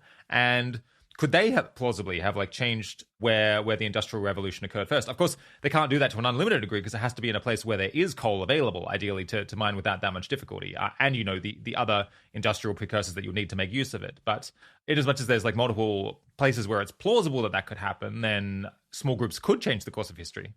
Yes, and I guess I would say yes and no to this. And China and coal is one of the most popular examples. And people will sometimes say, well, the British have got all the coal, so that's why the Industrial Revolution happened there, which is just completely not true. There are enormous deposits of coal in China, and many of them very, very easily accessible. And there was one point in the 11th century where the city of Kaifeng has grown in northern China, grown to 1 million people. They've deforested the area around the city to feed or use burning woods for heating and cooking. And they start digging up coal and burning that. And people have known for a very, very long time that this could be done. And in Roman Britain, in fact, the Romans dug up quite a lot of coal in Britain, used it for cooking and heating. And the Chinese are doing this in the 11th century. And they start figuring out ways to use it for other industrial techniques as well. And some historians think that the Chinese were kind of coming close to having an industrial revolution of at least some kind about 700 years before the British did. And you look at like iron production in China in the 11th, 12th century, it's higher than the whole of Europe on the eve of the Industrial Revolution there. So what happens here? Is this a case of a bunch of people who could have had an industrial revolution, then just for some reason it doesn't quite come together, and it's human error, if you want to think of that as an error, a human judgment anyway, led to that outcome? Or is there something else going on? And I think in this case there's pretty clearly something else going on, which is that the incentives out there to switch over to using a lot of coal just weren't present in 11th century China, whereas they were in 18th century England. Is to use coal effectively as an industrial power, as a fossil fuel driving your machinery, all the other things that people start doing with coal. You've got to do a lot of stuff. A lot of tinkering has to happen. You don't just decide, I'm going to do this, then immediately you've got a working steam engine. In England, it took the best part of a couple of centuries to produce really workable fossil fuel engines. So you have to have reasons to do this. And in China, and for much of European history too, the upfront investments you've got to make to do the R&D that's going to lead you to good coal-burning machines, these are enormous. And they're not very attractive because the payoff, it's not obvious what the payoff is going to be. I say in ancient times, Greek engineers in Alexandria figured out steam-powered doors. They had steam-powered doors where if you tread on a little metal pad, that sends a message down a spring that sends the pistons, and the pistons are powered by steam. They open the doors magically for you. And everybody thought this was fantastic. But nobody saw any obvious industrial application of this. And if they had, I think the Greeks wouldn't have had to have been geniuses to figure out they could use coal as well as wood to power these machines. I mean, well on the way to an industrial revolution, but it just wasn't obvious why you would do that. Labor was cheap. You can always use the whip to drive the cost of labor down, cheaper still. You don't need to spend a lot of money paying weirdo engineers and tinkerers to come up with these fancy machines when there's no obvious reason why they're going to pay off. Plus, the weirdo engineers are often rather subversive, unlikable characters, ones who are very difficult to get them to do what you tell them, which is why so many governments throughout history have been rather repressive with technological innovation. They kind of don't like the look of it. So the issue was to do with the cost of labor in Britain at the time, or the difficulty getting people to do work for low cost? Well, I think what's happening in Britain in the 18th century is all these questions lead on to all these other questions you have to start going into. But the cost of labour in Europe explodes in the 14th century. It's one of these many unpleasant, unintended consequences. The Black Death kills nearly half the people in Europe. So now if you're a landowner, you've got big fields you want to get worked, it's twice as difficult to get workers for you as it used to be. And you're going to use violence, and there's a series of attempts to force workers to come and provide their labour cheaply. Doesn't turn out all that well. Cost of labour explodes. 15th century in Western Europe is the golden age to be a poor farm labourer. People go from living off basically bread and bits of cheese to living on mutton and beer and beef, and just the standards of living explode for the poor. But then as the population recovers across the 16th, 17th centuries, it's the Malthusian problem. The population starts to press on this. It's easier and easier to get labour. Increasingly, land is what's short, not labour. So the cost of land goes up, which is to the benefit of the landowners. The cost of labour goes down, which is to the cost of the poor. So you start getting labour getting cheaper and cheaper again, except for two places, which are England and the Dutch Republic, the Netherlands, which are super plugged into the new North Atlantic economy, which for them changes everything. They're now plugged into this totally different, bigger economic system. And in those countries, the poor can always find employment in factories. And it may not be the employment you want. It may not pay very well. It may be dangerous, all kinds of horrible things about it, in fact. But you can get food.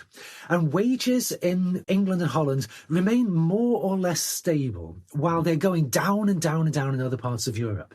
And one of the difficulties manufacturers in England start to have in the 18th century is that wages are really high in England relative to other places. It's beginning to price low-cost English manufacturers out of all these markets the English are now able to open because of their access to the Atlantic.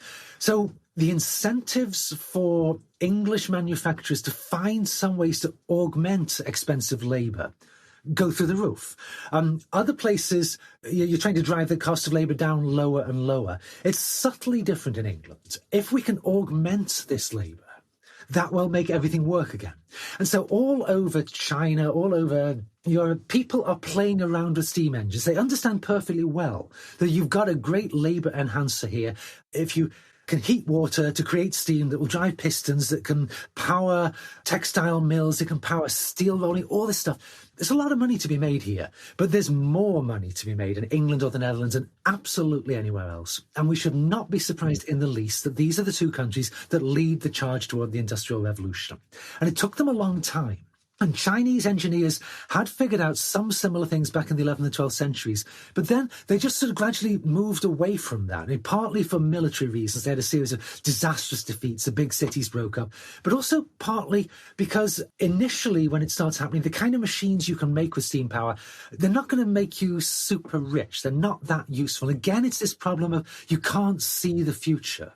Like the guys who initially make steam engines in England do them for one purpose and one purpose only, which is to set them up at coal mines to pump water out of the shafts. Because as the English are using more and more coal, they're digging deeper and deeper shafts, they get flooded more easily by groundwater.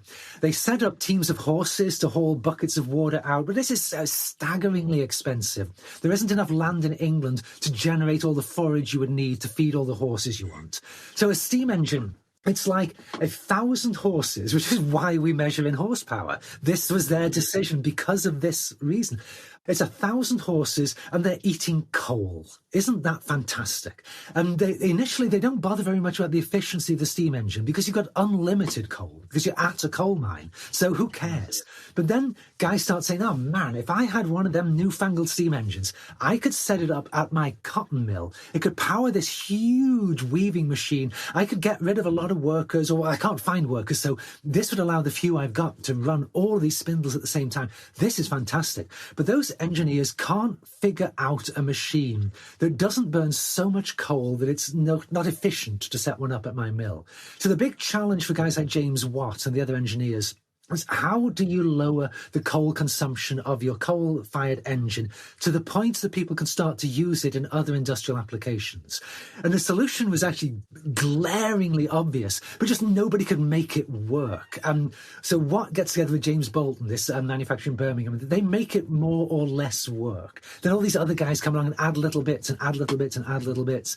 And, basically that's why Britain ruled an empire on which the sun never set, because of coal and tinkerers. Yeah. I guess it seems like it's the case that the more specific thing you look at, the more it's contingent on the actions of individuals. And then the more you zoom out to the big picture, the more it's like these geographic factors, or the more abstract the thing, the more it's, a matter of geography and technology and interacting and so on. Can you think of any examples that are like maybe nicely on the boundary between things that are like quite specific and quite abstract and high level that kind of show where the boundary is between contingent and inevitable? Well, I guess the way I tend to think about it is kind of in terms of different frames of analysis and different questions that you ask. Like, so say if my question is, well, like I asked in the book, Why the West Rules for Now, why did a small group of countries clustered around the North Atlantic Ocean come to dominate the whole planet in the last 200 years? In a way, the world had never seen anything like that before. I think if your answer, that's a very high level question. And if you're asking that question, the answer is overwhelmingly geography, a one-word answer to the question. But of course, then it has to be qualified by the interaction between geography and individuals, geography driving how the society's developed, that deciding what the geography means. If you take the same question and you narrow it down and you say, well, why was it that a small group of countries around the shores of the North Atlantic come to dominate the world precisely starting in the years between about 1780 and 1820. Now, then we would have a much more complicated kind of question to answer. If James Watt, the great engineer, and Matthew Boulton, his industrial backer, if neither of them had been born, it wouldn't have happened in quite the same way. It would have been different. I think the Europeans would still have come to dominate the planet, but it would have certainly have taken longer. And the centre of innovation might have been in the Netherlands or in northern France around Lille, rather than in the English Midlands where I grew up. Or then again, maybe it would have all happened faster. And it's one of the things Watt did was he, through his his financial backers, he got Bolton to go and bother all these people in Parliament. And his backers got together and agreed. Parliament granted James Watt a special patent, which said nobody else in the whole of the British Isles was allowed to experiment with steam engines for the next, I think it was like 20 years or something, insane a length of time. The worst possible thing you could have, just stifle competition and invention. But he got this patent. And so some historians will say, well, the best thing that could have ever have happened for the British industrialisation was if James Watt had been hit by a horse-drawn carriage. A bus, yeah. Oh, sorry, a horse-drawn carriage. Sorry, of course. Other guys, they do figure out tweaks. They figure out ways around Watt's patent, but they've got to be really, really ingenious. Like Watt had this obsession about never having high-pressure steam engines. He was convinced they were all going to blow up and kill everybody, and so he wouldn't experiment with them. So we wouldn't have had railway transport if Watt had been in charge of the show, because there's this Cornish guy thinks out a way to evade some of the regulations to produce high-pressure steam engines light enough to mount on wheels and power along rails. So I think a lot of this question, is it the individual? Is it the vast impersonal forces? Where is the cusp between the two? I think a lot of it depends on the scale of the question you're answering. Yes, the smaller you make your question, the more the causal power shifts over to the accidental, to the individual. Adolf Hitler gets hit by a bus in 1935. Do we get a Second World War? We don't get the Second World War we had. I think there's no doubt about that. But a lot of the forces that made the Second World War possible are still there. The problems Germany has got are still there. And I think it's very possible you would have got a German leader, I think who it would have been, but you might have got a German leader who said, well, okay, yeah, Hitler maybe had the right idea about reviving Germany, but war is not the answer. There are other ways we can do this. Maybe a sort of precursor of Angela Merkel sees what's happening in the future and says, oh, well, this is the way. We just bide our time. We have such industrial potential. We don't have to do any of these insane things. Or maybe you get somebody in the middle who'll say, well, a limited war, maybe that will do it. Or maybe a war that is not about exterminating the Jews, maybe that will do it. All these different sorts of possibilities. I think refining your question is always the key thing. What exactly do you want to know? Because that's going to determine the role of individuals, the role of accidents, and the range of possible what-if outcomes. Yeah, I've been going through a biography of Hitler recently, and we were just at this kind of stage of taking over. It does seem like, without Hitler, things could have gone extremely differently. There were a lot of reactionary, violent parties in Germany at the time, but it wasn't at all obvious that one of them necessarily had to rise to power. And even Hitler's thing by 1931, 1932, completely non-obvious that he would end up taking control. And he seemed to get incredibly lucky in some ways. So yeah, I mean, I think people kind of cite that as an example where it seems like one person really did massively change history. But I suppose there is still the possibility that the structural factors that led to Hitler's rise could have led to the rise of some other pretty unpleasant person as well. Yeah, I think Hitler is an extreme case. And if you're looking for one man changes everything stories, then Hitler is going to be a good place to start, definitely. I think with the sort of the pushback, the sort of alternative theory of history, and people actually will often call it the Engels theory of history, that Friedrich Engels, Karl Marx's sidekick, he wrote this book saying if there had not been a Napoleon, then historical necessity would have created a Napoleon, which I think is a slightly ridiculous sort of theory. But I think you can take Hitler off the scene. And again, with the counterfactuals, you've got to be very precise. When and how do we do that? Is he never born? Because that's a very different take him off the scene than if you take him off the scene, say, immediately before they appoint him as Chancellor. He gets assassinated. So you've got to be precise about what you're doing there. So, but say Hitler's gone somehow or other. The forces that made a Hitler possible are still very much there. And you look at the other countries in Europe, they are already in the early 30s. A lot of them are moving toward rather brutal right-wing dictators. And of course, most of those countries, again, terrible to say this, but most of them don't matter at the level we're pitching this question of, do we get something like World War II? Like Romania gets, as it does, a brutal right-wing dictator. Well, that kind of doesn't matter because they're not likely that Romania can cause World War II. Big players, though, is it possible that if you took Hitler out of the equation, would the other big players get leadership that lead us into a Second World War? And there, I think Stalin is the scary wild card.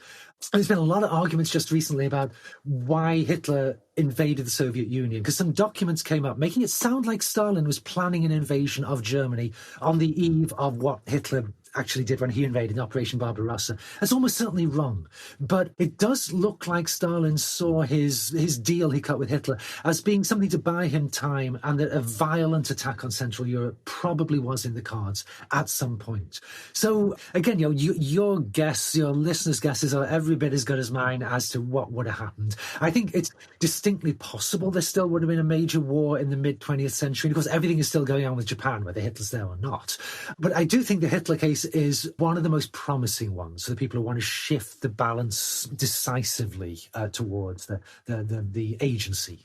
Yeah, Stalin's another interesting one because he's kind of, as a person, just a real force of nature and incredibly conniving and incredibly clever in seizing power. But at the same time, with that one, I feel like there were stronger structural factors in the way that the communist revolution had happened in Russia and the way the party was organized that was pushing for like more brutal and more violent people to take over. I think it's not mere happenstance that the Doves and people like Bukharin and so on did not manage to seize control of the Soviet Union. Like Lenin's ideology was pushing towards violence, and if you were not willing to play that game of purging people, then you were going to get purged with pretty high probability. So it's not surprising that the most violent rose to the top.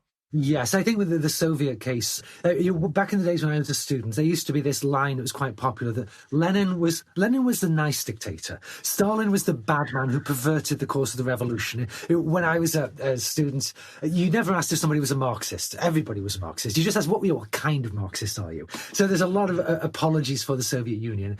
It's pretty clear that Lenin's regime was as reliant on force as Stalin's. If Lenin had lived longer, maybe not all of the stuff that Stalin did would have happened, but an awful lot of that was going to happen. That collectivization wasn't the only policy they were thinking about, but it's such a powerful policy that seeing them indefinitely putting off collectivization, indefinitely not having a Ukrainian famine, I think that just pushes credibility. Yeah. At the risk of offending our Leninist listeners, I think I'll say I'm not a huge fan of Lenin. I think he was a bad dude. Going back into further back in history, before the Industrial Revolution, though, who are like plausible cases for individuals who have materially changed the world that we live in today, the kind of style of life that we have or the values that we might have? Are there plausible cases? Yes, I think there certainly are. But again, it's all a matter of how you define the question. And so the first time I really started thinking hard about this was when I was writing Why the West Rules for Now. And the question in that book is about Western social development being higher than any other part of the world. And so when I was asking for that book about individuals changing the course of history, what I meant was, are there individuals who could have changed where these development lines are on the graph? Which is setting the bar pretty high, I admit it. But that was what led me to this conclusion. Basically, before 1962, before John Kennedy, there was nothing any individual could have done that would have fundamentally changed these patterns. And the examples I looked at, the one I wrote about in the book as an example was Muhammad. And pretty much everybody would agree, Muhammad was a great man. Islam changed the world in many, many ways. And if Muhammad had not had that vision of the angel coming to him as he was sleeping, or if his wife had persuaded him that it was actually just something he imagined rather than a real angel, all these ifs, no Islam, things really different.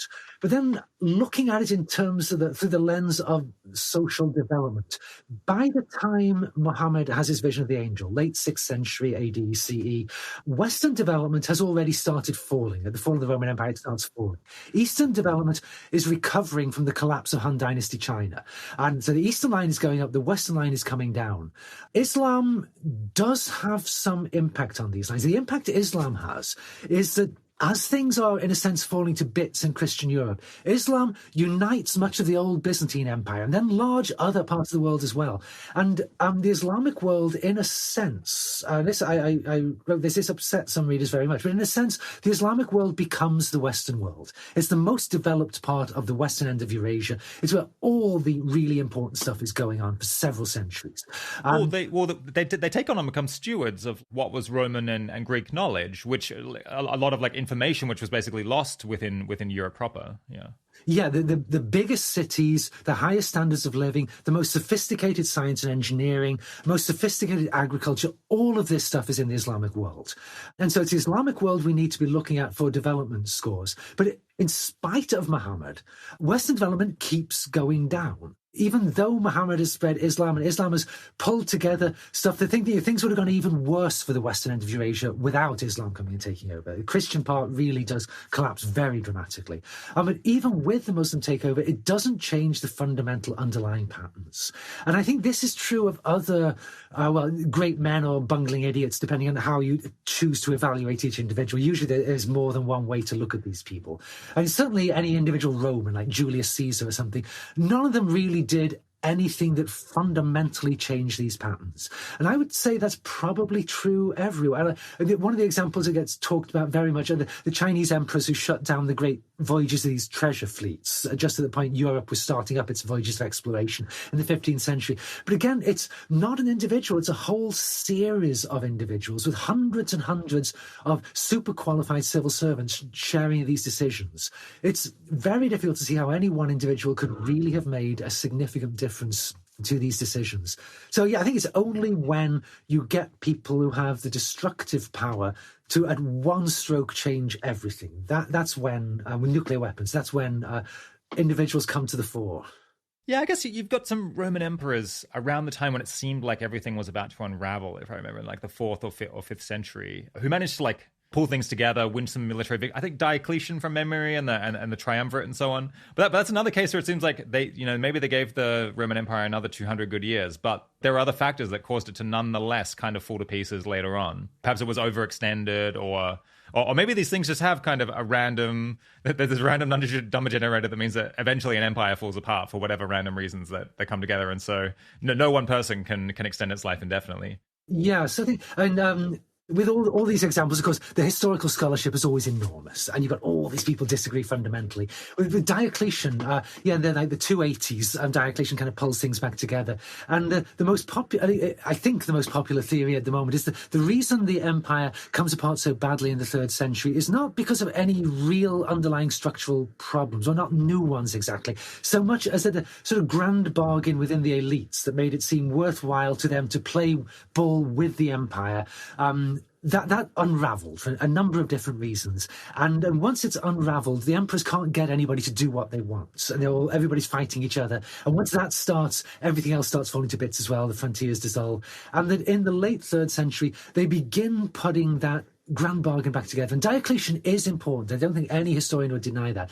But if they'd had a different emperor, if they'd had one who'd lived as long as Diocletian, this was his great contribution. There were several previous guys in the 270s who definitely started putting the same bargain back together, but then they get killed, which is kind of an occupational hazard at that point for emperors.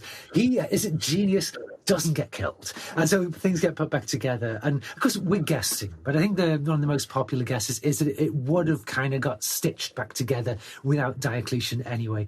But again, it's always very difficult. This is why it's so difficult to rigorously test theories about the balance between individual agency and vast impersonal forces. There's so many moving parts. There's always going to be arguments over any individual case. What the counterfactual was, yeah.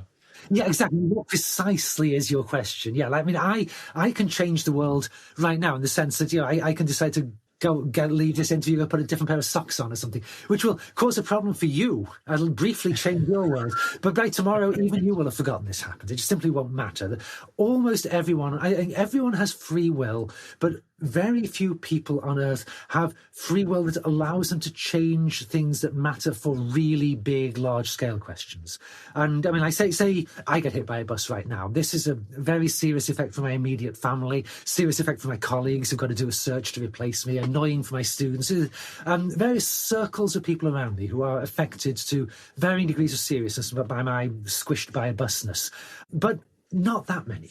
And we pretty soon run out of it because there's nothing I'm ever likely to do in my remaining years that's going to change the world in respect to a lot of the big questions. Other people are much more important than me, but very few people, if you're asking questions like why the West rules for now, why rates of violent death have fallen, very few people change the equation enough to affect those questions.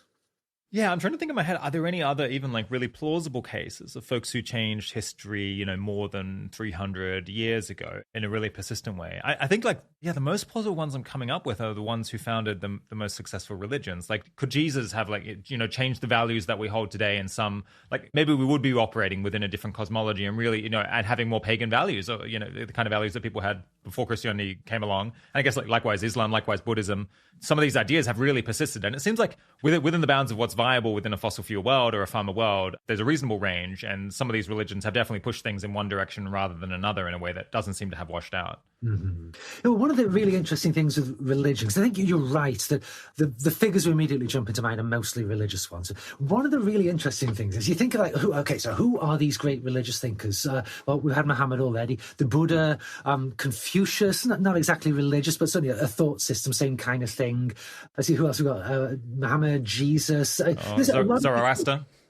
Yeah, exactly. A lot of people we can think of but overwhelmingly, they are what comparative historians would nowadays call axial age thinkers. And this is an idea that goes back in different forms a couple of centuries now, that all of the great systems of thought that have guided billions of people, given meaning to their lives for many, many centuries, millennia even sometimes now, all of them are invented more or less around the middle of the first millennium BC in a chain of countries from China to the East Mediterranean. All of them. And then they get propagated, carried outward by missionaries and converts from there. All of them roughly the same time in a single geographical area of the world. Why did that happen? And so one obvious theory is you've got one kind of original great thinker, and then these principles of great thought get carried out from there. Because it is striking out. Nobody's going to confuse Confucianism for Christianity. That'd be an extremely strange mistake to make. But a lot of the principles are rather similar about doing unto others fairly as you'd expect them to do unto you. And historians of religion will often say that the big thing with all of these axial age systems of thought is this idea: make your own fate. Your fate is in your own hands. Save yourself, because that is open to you. And in a lot of earlier religions, based on this idea that there's kind of great chain of being, from the gods in the sky down to the rulers of humans. The kings are provided by the gods, often our gods in Egypt say. The kings are divine, provided to us. Below them, there's the mortals, and the kings tell us what to do. And then below the mortals are the animals. And of course, you have different categories of mortals as well, down to the poorest slave. Great chain of being. Where salvation is really in the hands of the king dealing with the gods. That's the most important thing in the cosmos. All of these axial age theories in different ways say your salvation is in your own hands, whether it's through prayer or good deeds or philosophical contemplation or study or piety to your ancestors. All these different things, meditation, they all come up with their own take on this, but kind of a similar thing. Don't rely on the elite to save you. Salvation is in the hands of the ordinary mortal. And then, of course, they all twist it in various directions. And so one theory is, well, this is invented one place that's spread out across Eurasia. That doesn't seem to be the case. No one's ever found any convincing evidence for that. The other theory is that in these places, in this band of civilizations from China to the Mediterranean, first millennium BC, you've got roughly similar kinds of forces operating, pushing people's thought in roughly the same directions, and they all independently come up with vaguely comparable axial age religions. And I actually got roped in a few years ago by a psychologist and a biologist and the statistician to writing a paper for the journal Current Biology about this problem, where they took the social development index that I created for Why the West Rules for Now, and then we expanded it to look at various other civilizations as well. And I've tried to test the theory that civilizations will create axial age religions at the point when energy level and average income reach a certain height. And I mean, ultimately, I think it's the kind of question where we don't have a knockout single punch test for this theory, but there is at least a plausible case. And there's been several things written attacking the article, but no one has come out and actually refuted this yet, and various other spin-off work has been done. So I think that this is a nice case in a way, that even these religious guys, we don't know if we're right or not, but there's at least a case to be made that these ideas are generated by the effects of geography pushing development up that cause people to think in new ways, which then of course reflects back into the effects of geography. And so what the individuals say does matter, but it's part of a larger package. Yeah, it's interesting. I guess you're kind of saying there that as people switched into farming maybe, or they had, a particular level of energy, then new values, new religious ideas became possible. It became possible for them to flourish and spread in a way that previously might have been very challenging. But it also shows how wide a range there can be, that you can have Confucianism and Islam and Christianity and Zoroastrianism and Buddhism, that these are all potentially consistent value theories that are good enough to get along with the farming world and compete in the field of ideas. Yeah, from one point of view, it shows that there's actually a reasonable amount of flexibility. Yeah, and of course we still kill each other in our millions over these things, but it's like the narcissism of small differences. Jews, Christians, and Muslims all use basically the same holy books. I mean, this is quite small differences we're looking around. Yeah, I've had a slight thing for history of religious thought recently, and I was very interested to find out that a lot of people think that Zoroastrianism is kind of the precursor to all of the Abrahamic religions, that a whole lot of ideas were introduced with Zoroastrianism that then seemed to carry through to Islam, to Judaism, and to Christianity, that basically seemed like they were absent in other religions in that area at the time. And indeed, absent from most of the other, certainly from Buddhism, I think from Taoism and Confucianism to some degree as well. Yeah, kind of a fascinating connection. I'm not sure whether people who are into those religions like that theory. Might seem a bit invalidating, but... I think that there is something very distinctive about the axial age thought systems.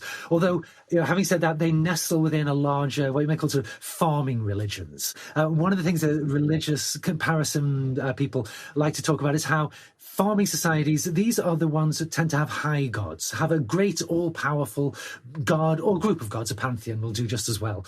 And that the high gods actually care about what you're doing. Which sounds sort of weird, but one of the things you often find with hunter-gatherer societies is ancestors are really important and gods exist. Ancestors are really important, though spirits of animals can be really important. The gods are just not that big a part of the story. They're sort of in the background. Yeah. There's a high god, but he doesn't actually do anything. And then farmers come along, and all of a sudden what the high god thinks is really, really important. And the high god cares very deeply about whether you eat meat on a Friday. And if you do, you are wicked. And the high god tells you who you're allowed to marry. The high god has rules on everything. And it's sort of inconceivable to have think of a religion of the book where you say, yes, the high god exists, and the high god is all-powerful. High god can do everything, but he doesn't actually mind what I do. And in fact, High God, he cares on Wednesdays, but not on Thursdays. Thursdays is fine, do whatever you like. It's sort of ridiculous basis for a religious system.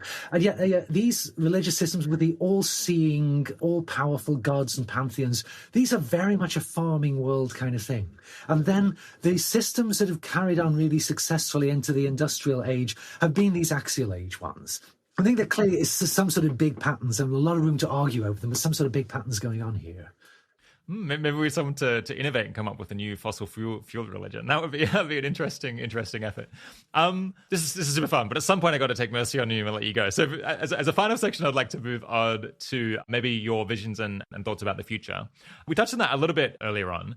I suppose from your particular perspective as someone who's thought about the very long term, how things have played out and how things have changed, are there any particular problems in the world or ways that things could go right or wrong, over the next 100 or 200 years that particularly jump out at you as perhaps not things that people don't fully appreciate how important they are in the scheme of things and how they might have ongoing effects?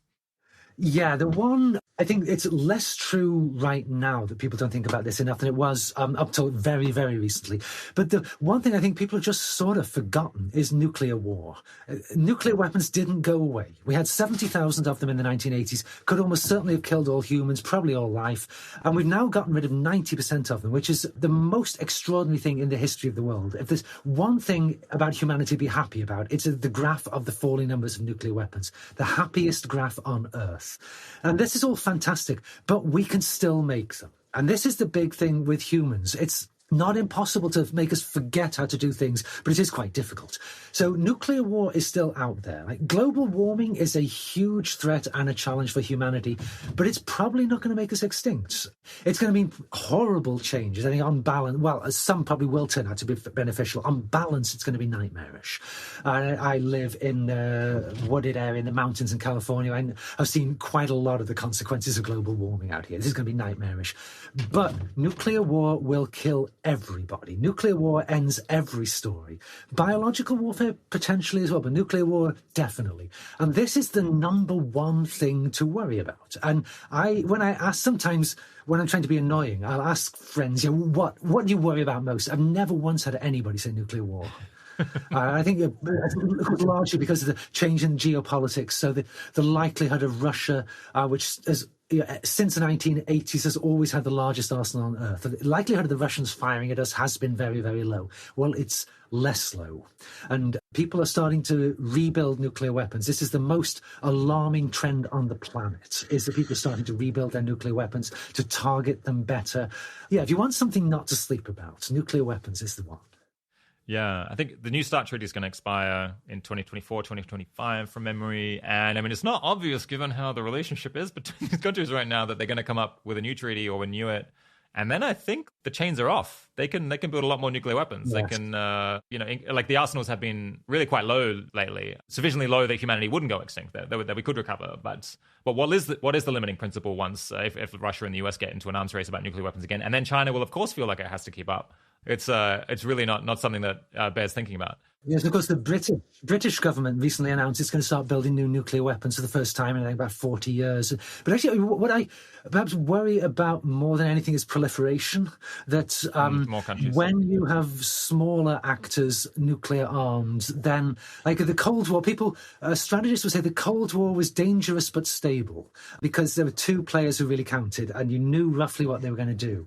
And one of the scary things that nuclear strategists will talk about with the current balance is India and Pakistan, as I'm sure you know, both nuclear armed, but both have deliberately avoided taking the step toward building the H-bomb, thermonuclear weapons, when one weapon can kill millions of people at one stroke in a city. They deliberately haven't built those. And the most popular theory is that they are deliberately keeping their nuclear arsenal under the total war threshold, so that if India were to invade Pakistan, Pakistan can use nuclear weapons on Indian cities, sending this really, really strong message that the gloves are off now and we need to go to the peace table. Otherwise, the great powers are coming in with their nuclear weapons. And some cold-blooded strategists will say, well, maybe that's good. Maybe that'll stop the war. Because people who live on the real world will say, you get the nuclear great powers confronting each other. There's no way this is good. This is potentially the end of everything. So yeah, so much to worry about. Yeah. So that's one stream of thought on like what matters most and ways that things could go really wrong. It's kind of these disaster scenarios, great power, conflict, use of biological weapons. I guess another horrific pandemic. Although I suppose, to be honest, I think the COVID thing has made me think that a natural pandemic is very unlikely to be an existential threat to humanity. We have so many options for countering that now that, fingers crossed.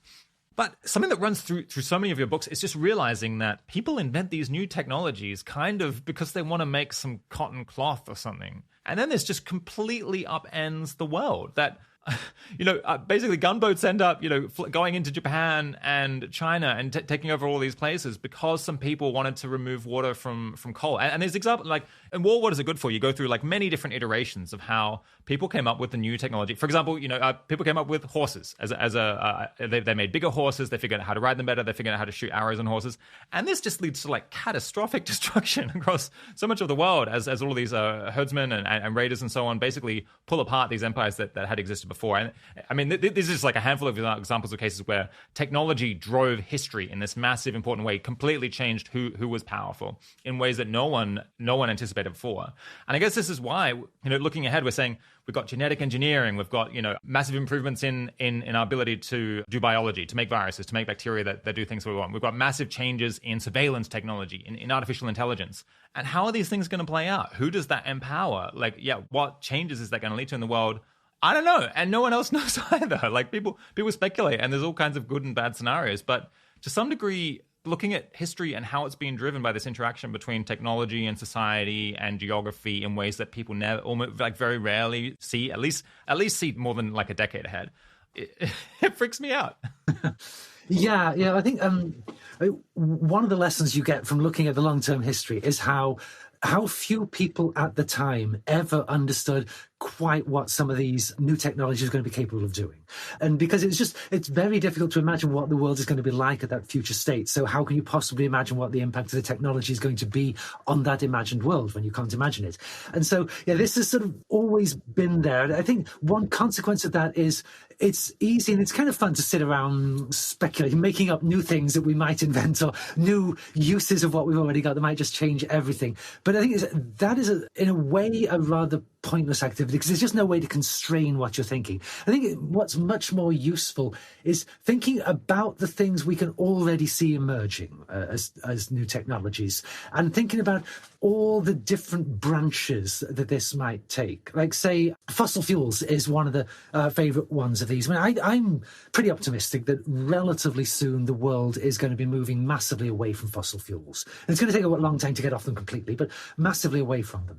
And this has certain obvious upsides to this, like not killing all of ourselves is one of them. Also, disempowering the dictators in charge of the petrostates is an obvious huge plus. But it also has all kinds of sort of side passages on the chain of possibilities. And so one of them is actually reading about this in The Economist magazine this week. They talk about this a little bit. As the difficulties of selling fossil fuel increases, initially, so the big, really wealthy economies are going to be moving away from fossil fuels fastest, leaving smaller economies behind more dependent on fossil fuels. And as big economies get out of producing fossil fuels, initially at least, more of the fossil fuels, not less, are going to be produced by the petrostates, leaving smaller, less advanced economies more dependent on the Russias and the Venezuelas and these sorts of people. And I wasn't totally convinced at the end whether how much we should worry about this, whether this is really going to change the world. But everything you do has these unintended consequences. And sometimes we can plan ahead and head them off. Sometimes you can't. And actually, I once heard Robert Gates, the former defense secretary in the US, give this speech about future warfare. And he was saying to an audience, I think it was a West Point cadets audience, and he said to them, the United States has a 100% record of predicting future wars. We have a 100% record of being wrong. And he said, because the reason for that, we're wrong 100% of the time, the reason for that is that when we see problems developing in one part of the world, we do something. We head them off. The only place we're likely to have things go badly wrong is where we haven't anticipated it, and suddenly it bursts up there, and we're not ready for it. And so I think it's sort of a little bit the same with the futurist sort of game. It's easy to plan for the things that you know are going to happen, but there's just all this other stuff going on. Yeah, it's an interesting example, one that I completely hadn't thought about. I suppose with, you're concerned, for example, about like how could genetic engineering of humans be applied? This is like one of the technologies that could be a real game changer, could change the human experience, and could also, give governments much more control over people perhaps than they have now, or control over how their societies evolve. That's something that I don't think is imminent in the next decade or two, at least not on any very significant scale. But I would be very happy if there was a significant research community trying its best, admittedly against difficult odds, to figure out like what are the different ways that this could be used, what implications would that have, how would that change the power balance, and so on. And of course, at this point, they're almost certainly going to be wrong if this is a technology that isn't going to be applied on a large scale for 30, 40, 50 years, or possibly not for much longer if we decide to try to prevent it from being used. But then, of course, as things get closer, you've got all of this body of literature to build on, all of these people who have thought about this for a long time. This has been their career. They're like deeply invested in this topic, and they've already made the mistakes that otherwise they would have to make where they're jumping into the topic just as it's becoming relevant. So yeah, even though I think like predicting the long term is a bad idea, I would like to see more people trying to do this speculative, sociological analysis, political analysis, geopolitical analysis, so that when it is relevant, there's people who can just take off the shelf and say, you've been thinking about this for 30 years. What do you reckon? Yeah, so I think one of the sobering things, looking at historical examples of this kind of thing happening in the past, is that technology does seem to be an evolutionary process. Because I, of course, tend to think everything in history is an evolutionary process. I think technology very clearly so. It's a competitive process of different individuals and groups coming up with new ideas and starting to use them. And so something like I say robot weapons is a big one. There's a big movement to stop robot war and trying to put limits on what actors are able to do with the digital technology we've got now for replacing humans on the battlefield. The great problem, which people regularly raise about this, the great problem is, okay, so say we make some equivalent of the Geneva Conventions about robot war, and all these countries sign on to it. The well-behaved countries are more likely to obey it than the badly behaved countries. That once it's been invented, it's there for other people to work with. And we live in a competitive world. And if it's possible to have fully autonomous robot fighter planes that can make decisions in nanoseconds, where even, say, computer-assisted human-flown fighter planes are going to take at least milliseconds to make their decisions. The nanosecond planes eat the millisecond planes for lunch. That's just the way it is. And if you have a law banning the millisecond planes, then the people who sign the law lose the wars and the nanosecond guys take over the world. And this is how evolution works. So while obviously we need to be worrying and thinking hard about what we can do to constrain the downside of new technologies, no one, as far as I'm aware, has ever yet succeeded in doing it. So we have to learn to live with these things rather than think you can just stop it in its tracks. Yeah, I mean, maybe this is getting a little bit specific here, but it seems like there is potentially a stable situation there, especially when you have a weapon, potentially like automated weapons that empower weaker countries, where you can have the most powerful countries that are on top, the like most likely hegemons, get together and say, we don't want these technologies to be developed. We don't want weaker countries to be building them. And so we're going to get together and bully any country that starts doing that and try to impose sanctions on them, potentially invade them, like bomb the facilities and so on if they start doing it. To some extent, I think that might be what's been going on with the fact that we've definitely managed to slow down the development of chemical weapons and biological weapons and to like very massively reduce their use on the battlefield. It seems like that's in the interest potentially of the most powerful countries because it ensures that the weapons that are more expensive that only they can afford retain their dominance. What do you think of that? Yeah, I think one way, sort of technologically oriented people like to look at the history of war in terms of these revolutions in military affairs. We get some breakthrough new technology or tactical system or something that doesn't exactly render everything before it obsolete, but gives a great advantage to whoever adopts it. And these systems, you can trace them way back into prehistory. Some of them, I think probably most of them, favor the richest and most organized communities, but some of them don't. And sometimes, I mean, like you mentioned, the introduction of the horse into warfare. The groups that benefited most from horse warfare were relatively disorganized, small populations of nomadic riders out on the Eurasian steppes, stretching from Hungary to China. And the great ancient empires of Rome and Persia, in India and China, they never entirely got on top of this mounted warfare thing, in large part because it's just so much cheaper and easier to raise enormous herds of horses out on the plains than it is within Europe or India or places like this. So the balance of power shifted away from the great empires. And this was a lot of the reason behind why the Roman Empire disintegrated. And in modern times, this has always been great debate going on with every new weapon system of who benefits the most out of this system. And so nuclear weapons, initially, you've got to be the United States to even have nuclear weapons. Only the super, super powerful and rich can have those. But now, North Korea can have nuclear weapons. These things sort of seep out by themselves, and what starts off as a great power system can become a minor power system, and the other way around as well. And a lot of the chemical agents it's often unclear how these are going to work. Like when, right after the 9/11 attacks on the Twin Towers, there was a lot of anxiety about anthrax attacks and other sort of chemical, biological attacks. People were going to fly crop duster planes over Chicago and give everybody anthrax and stuff. And it turned out, well, everybody who knows anything about this is saying, well, no. The concentrations you've got to produce are really, really high. You've got to have a really good lab, and then you've got to have a really sophisticated delivery service. The terror anthrax bomb thing, that kind of isn't going to fly. Whereas other things, and also, of course, you have terrorist nuclear suitcase bombs and stuff, is kind of not likely. Whereas other things like a dirty bomb, a regular bomb with just radioactive material packed around it, that is likely. That is not difficult to do at all. So different systems have very, very different effects. And are we, as we move into increasing importance of cyber warfare, are we now moving into an age where some pimply teenage kid in his parents' basement can bring down the whole European banking system or something? Is this going to be the effect? Or, there is some evidence to suggest that it's still the really great powers like the US are the ones who actually do the hard banging of heads together in the cyber front as well. Yeah. An audience member wrote in with this question: what macro history myths would Ian most like to see effectively debunked or killed off? Macro history myths. So actually, I'm sorry, can I ask for clarification? So what sort of thing are we talking about? I guess, like, are there preconceptions among the general public, like things that people think about long term about that big picture history that are really off base? Yeah, well, I guess when I think about it, pretty much all of the books I've written in the last 15 years or so have all been attempts to debunk macro history myths.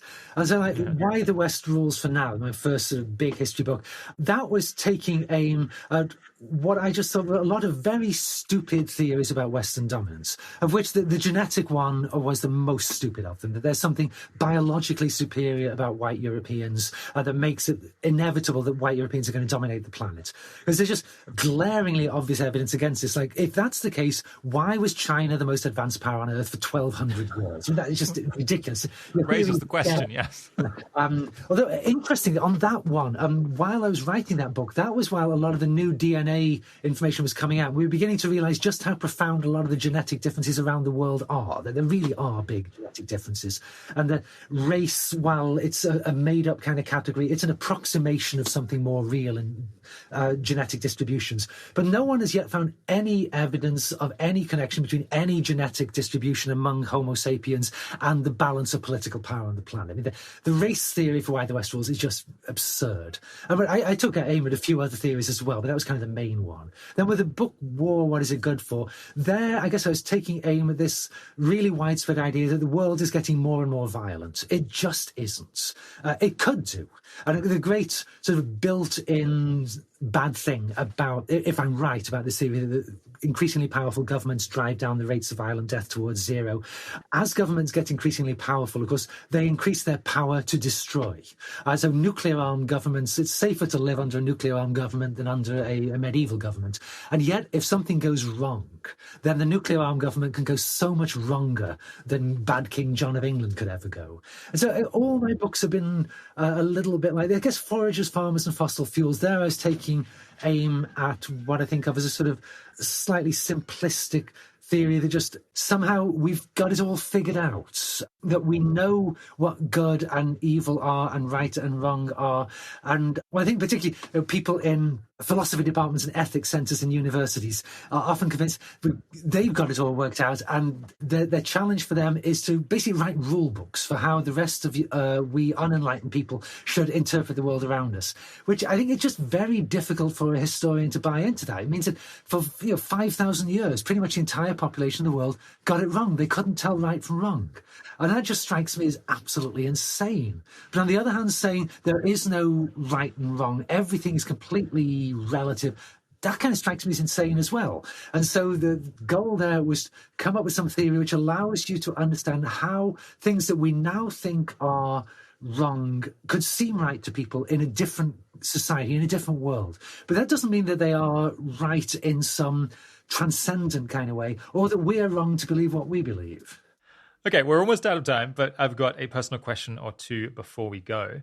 First off, have you ever had any really magical or striking moments on any of your archaeological digs over the years? Yeah, and people will sometimes ask, what's the best thing I've ever found on a dig? And I've actually never found anything very exciting, which is, well, it's the way we do archaeology now. We've got museums full of really cool stuff. And so we're out there trying to dig up the animal bones and the carbonized seeds and whatever. So we don't find the gold because we're not looking in the right places. But probably my favorite memory from archaeology was back when I was a student digger and we were excavating a medieval abbey in England that had been closed down by Henry VIII and then turned into a farmhouse and forgotten about, and we're digging it up and we found the old 14th century crypt where all the abbots were buried. And if you were a really important abbot, you'd be buried in a lead coffin, which was super prestigious, super expensive.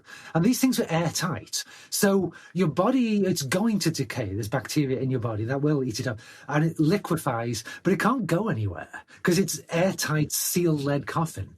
And this was sort of a big deal thing. The coffin was being taken out of the ground. It was going to go off to a local museum. And the mayor of the city of Stoke-on-Trent and other people came for this lifting of the coffin. And they start winching it. I mean, of course, weighs many tons. They've got a crane and chains. They're winching it out of the ground, and somebody has done the chains wrong, and the pressure is wrong, and the coffin starts splitting open, and all of this liquefied abbot dumps out all over the mayor. The mayor. Of it was one of my finest moments. I was convinced after that every excavation was going to be like this. Everything was going to be wonderful. Most of them, sadly, not. Okay. People can't see my face, but I'm a little bit disgust sensitive. A bit of a hygiene freak. So yeah, okay, that's an interesting mental image. Humor is disgusting. We're nasty people. Yeah. Okay, one last final question. What's the most unfair criticism you've ever received in your opinion? Unfair criticism. Well, because we all think that all the criticisms are unfair, so it's hard to single out one person as the most evil I've ever dealt with. There's so many of them. But this is something that it just taught me to take the whole thing with a grain of salt. I did a cluster of books. 3 books all came out in the mid-2010s, so they're all getting reviewed in the newspapers around about the same time, the middle of the 2010s. And so I read one review telling readers that I was not to be trusted because I was clearly a card-carrying communist of the worst kind who knew which way the political winds blew. And so I thought, well, I don't think that's actually true. But then read another review slightly later saying, this author is just a typical academic. He's not a Marxist, but he's left of centre and he's just so conceited and thinks he knows everything. I thought, well, I don't know that that's really true either. And then I read another one saying, well, this author is a neoconservative. This is the only thing you say about him. Don't believe anything he says. And from that, I concluded, I think is the obvious conclusion, that the minute a reviewer begins telling the readers about the author's politics and how the author's politics shaped everything the author is saying, just stop reading the review at that point. This tells you nothing about the author, only tells you about the reviewer's politics. So, yeah, that was a good lesson. I think it's just so easy for academics to the most popular political dismissal nowadays is to say somebody's conservative. Blanket dismissal, which means we do not need to engage with anything this person has said. You know, a lot of conservatives have been really smart people. Half the population in most countries votes for a right-wing party. Are you honestly saying that nothing that a person whose views are right of centre or left of centre has got to say is to be listened to? It's just ridiculous. Yeah, and so when I was preparing for this conversation, I read a couple of reviews of your books, and there was one that really stood out to me as it made various claims about what you'd said in the book, which made me reflect that possibly the author had not read beyond perhaps the first chapter. It was a long book, so I understand that this reviewer, I think it might have been in The Guardian, perhaps didn't get all the way to the final chapters. How do you maintain your equanimity when people are giving you a really hard time and it's not even obvious that they have read what you had to say? Well, I tend to tell myself, well, if they're saying such terrible things about me, clearly they haven't read my book. It couldn't be possible to think so badly of me. But no, I think, again, something you learn. These big history books almost always have some kind of political dimension to them. They're about big questions that people feel strongly about. And one of the things I realized is when I started getting asked to come and speak to politicians and political groups about history, there's a fundamental difference between scholarship and politics. Scholarship is about the truth and politics is about power. And these are two different things. If you choose to write a book about big topics that people think are important, then you've chosen to stray into the political terrain. And hopefully you still remain firmly based in scholarship, and your book is the truth as you see it. You might be wrong, but you're not a liar. This is the truth as you see it. But the people who are now reading your books are judging it sometimes by completely different criteria. And lying or distorting what's in your book is not necessarily the same kind of wickedness as it is within the academic community, when it's kind of the ultimate crime for an academic is to lie about the truth. In the political world, the ultimate crime is not to get elected. So if saying something bad about your book will help you in a political goal, then for many people, that makes it legitimate and worthwhile. And people, when I feel this is being done to me, I try to remind myself, well, I brought this on myself. I was perfectly happily writing books about ancient Greek archaeology where these sorts of problems didn't come up all that much. I decided I didn't just want to engage with the small questions. I felt that the skills I got allowed me to say something useful about the big questions. So if then the sort of people who you know are reading your books treat you in the sort of way that you know they will, you shouldn't be too surprised by it. Yeah. You managed to be tolerant of forager values and of farmer values and even of the values of political activists. A true liberal at heart. That's right. My guest today has been Ian Morris. Thanks so much for coming on the 80,000 Hours podcast, Ian. Well, thanks for having me on the show. This was a lot of fun. Just before you go, I wanted to let you know that my colleague Neil Bauman is currently running what he is describing as a long-termist census, which you can access at 80,000hours.org/census. It's an attempt to build a database of people who might, either now or sometime in the future, be interested in joining or possibly even launching a project aimed at improving humanity's long-term prospects. Oh, and to be clear, that also includes current staff at long-termist projects. There's two goals that Neil has in mind with this. The first is to build a spreadsheet of people who folks might want to get in touch with when they're hiring or looking for a co-founder. The hope is that a list like this might greatly speed up matchmaking and allow plenty of people to get jobs who otherwise just wouldn't find out about suitable roles in time. The second goal is to help us better understand the skill sets and current employment of people who are currently really quite interested in long-termism. To ensure that the database is useful for matchmaking purposes, your responses obviously might be shared with any of several dozen organizations doing long-termist work when they're out looking to hire. Recruitment can be really difficult, and it can be a big bottleneck to building new organizations and starting new projects. In fact, folks have been asking 80,000 Hours to make a shareable list of people they can hire like this for years. So we're finally going to have one, and fingers crossed it will be as useful as it seems like it ought to be. If you ever might want to work in long-termism, I imagine filling out the form would be an extremely high-impact use of your time. If you just answer the required questions, you can probably fill it out in a couple of minutes. Though if I were doing the optional questions, which seems worthwhile, I think it would take me more like 10 or 15 minutes. Again, you can find the census form at 80,000hours.org/census. All right, the 80,000 Hours podcast is produced and edited by Kieran Harris, audio mastering and technical editing by Ben Cordell. Full transcripts and an extensive collection of links to learn more are available on our site and put together by Katie Moore. Thanks for joining. Talk to you again soon.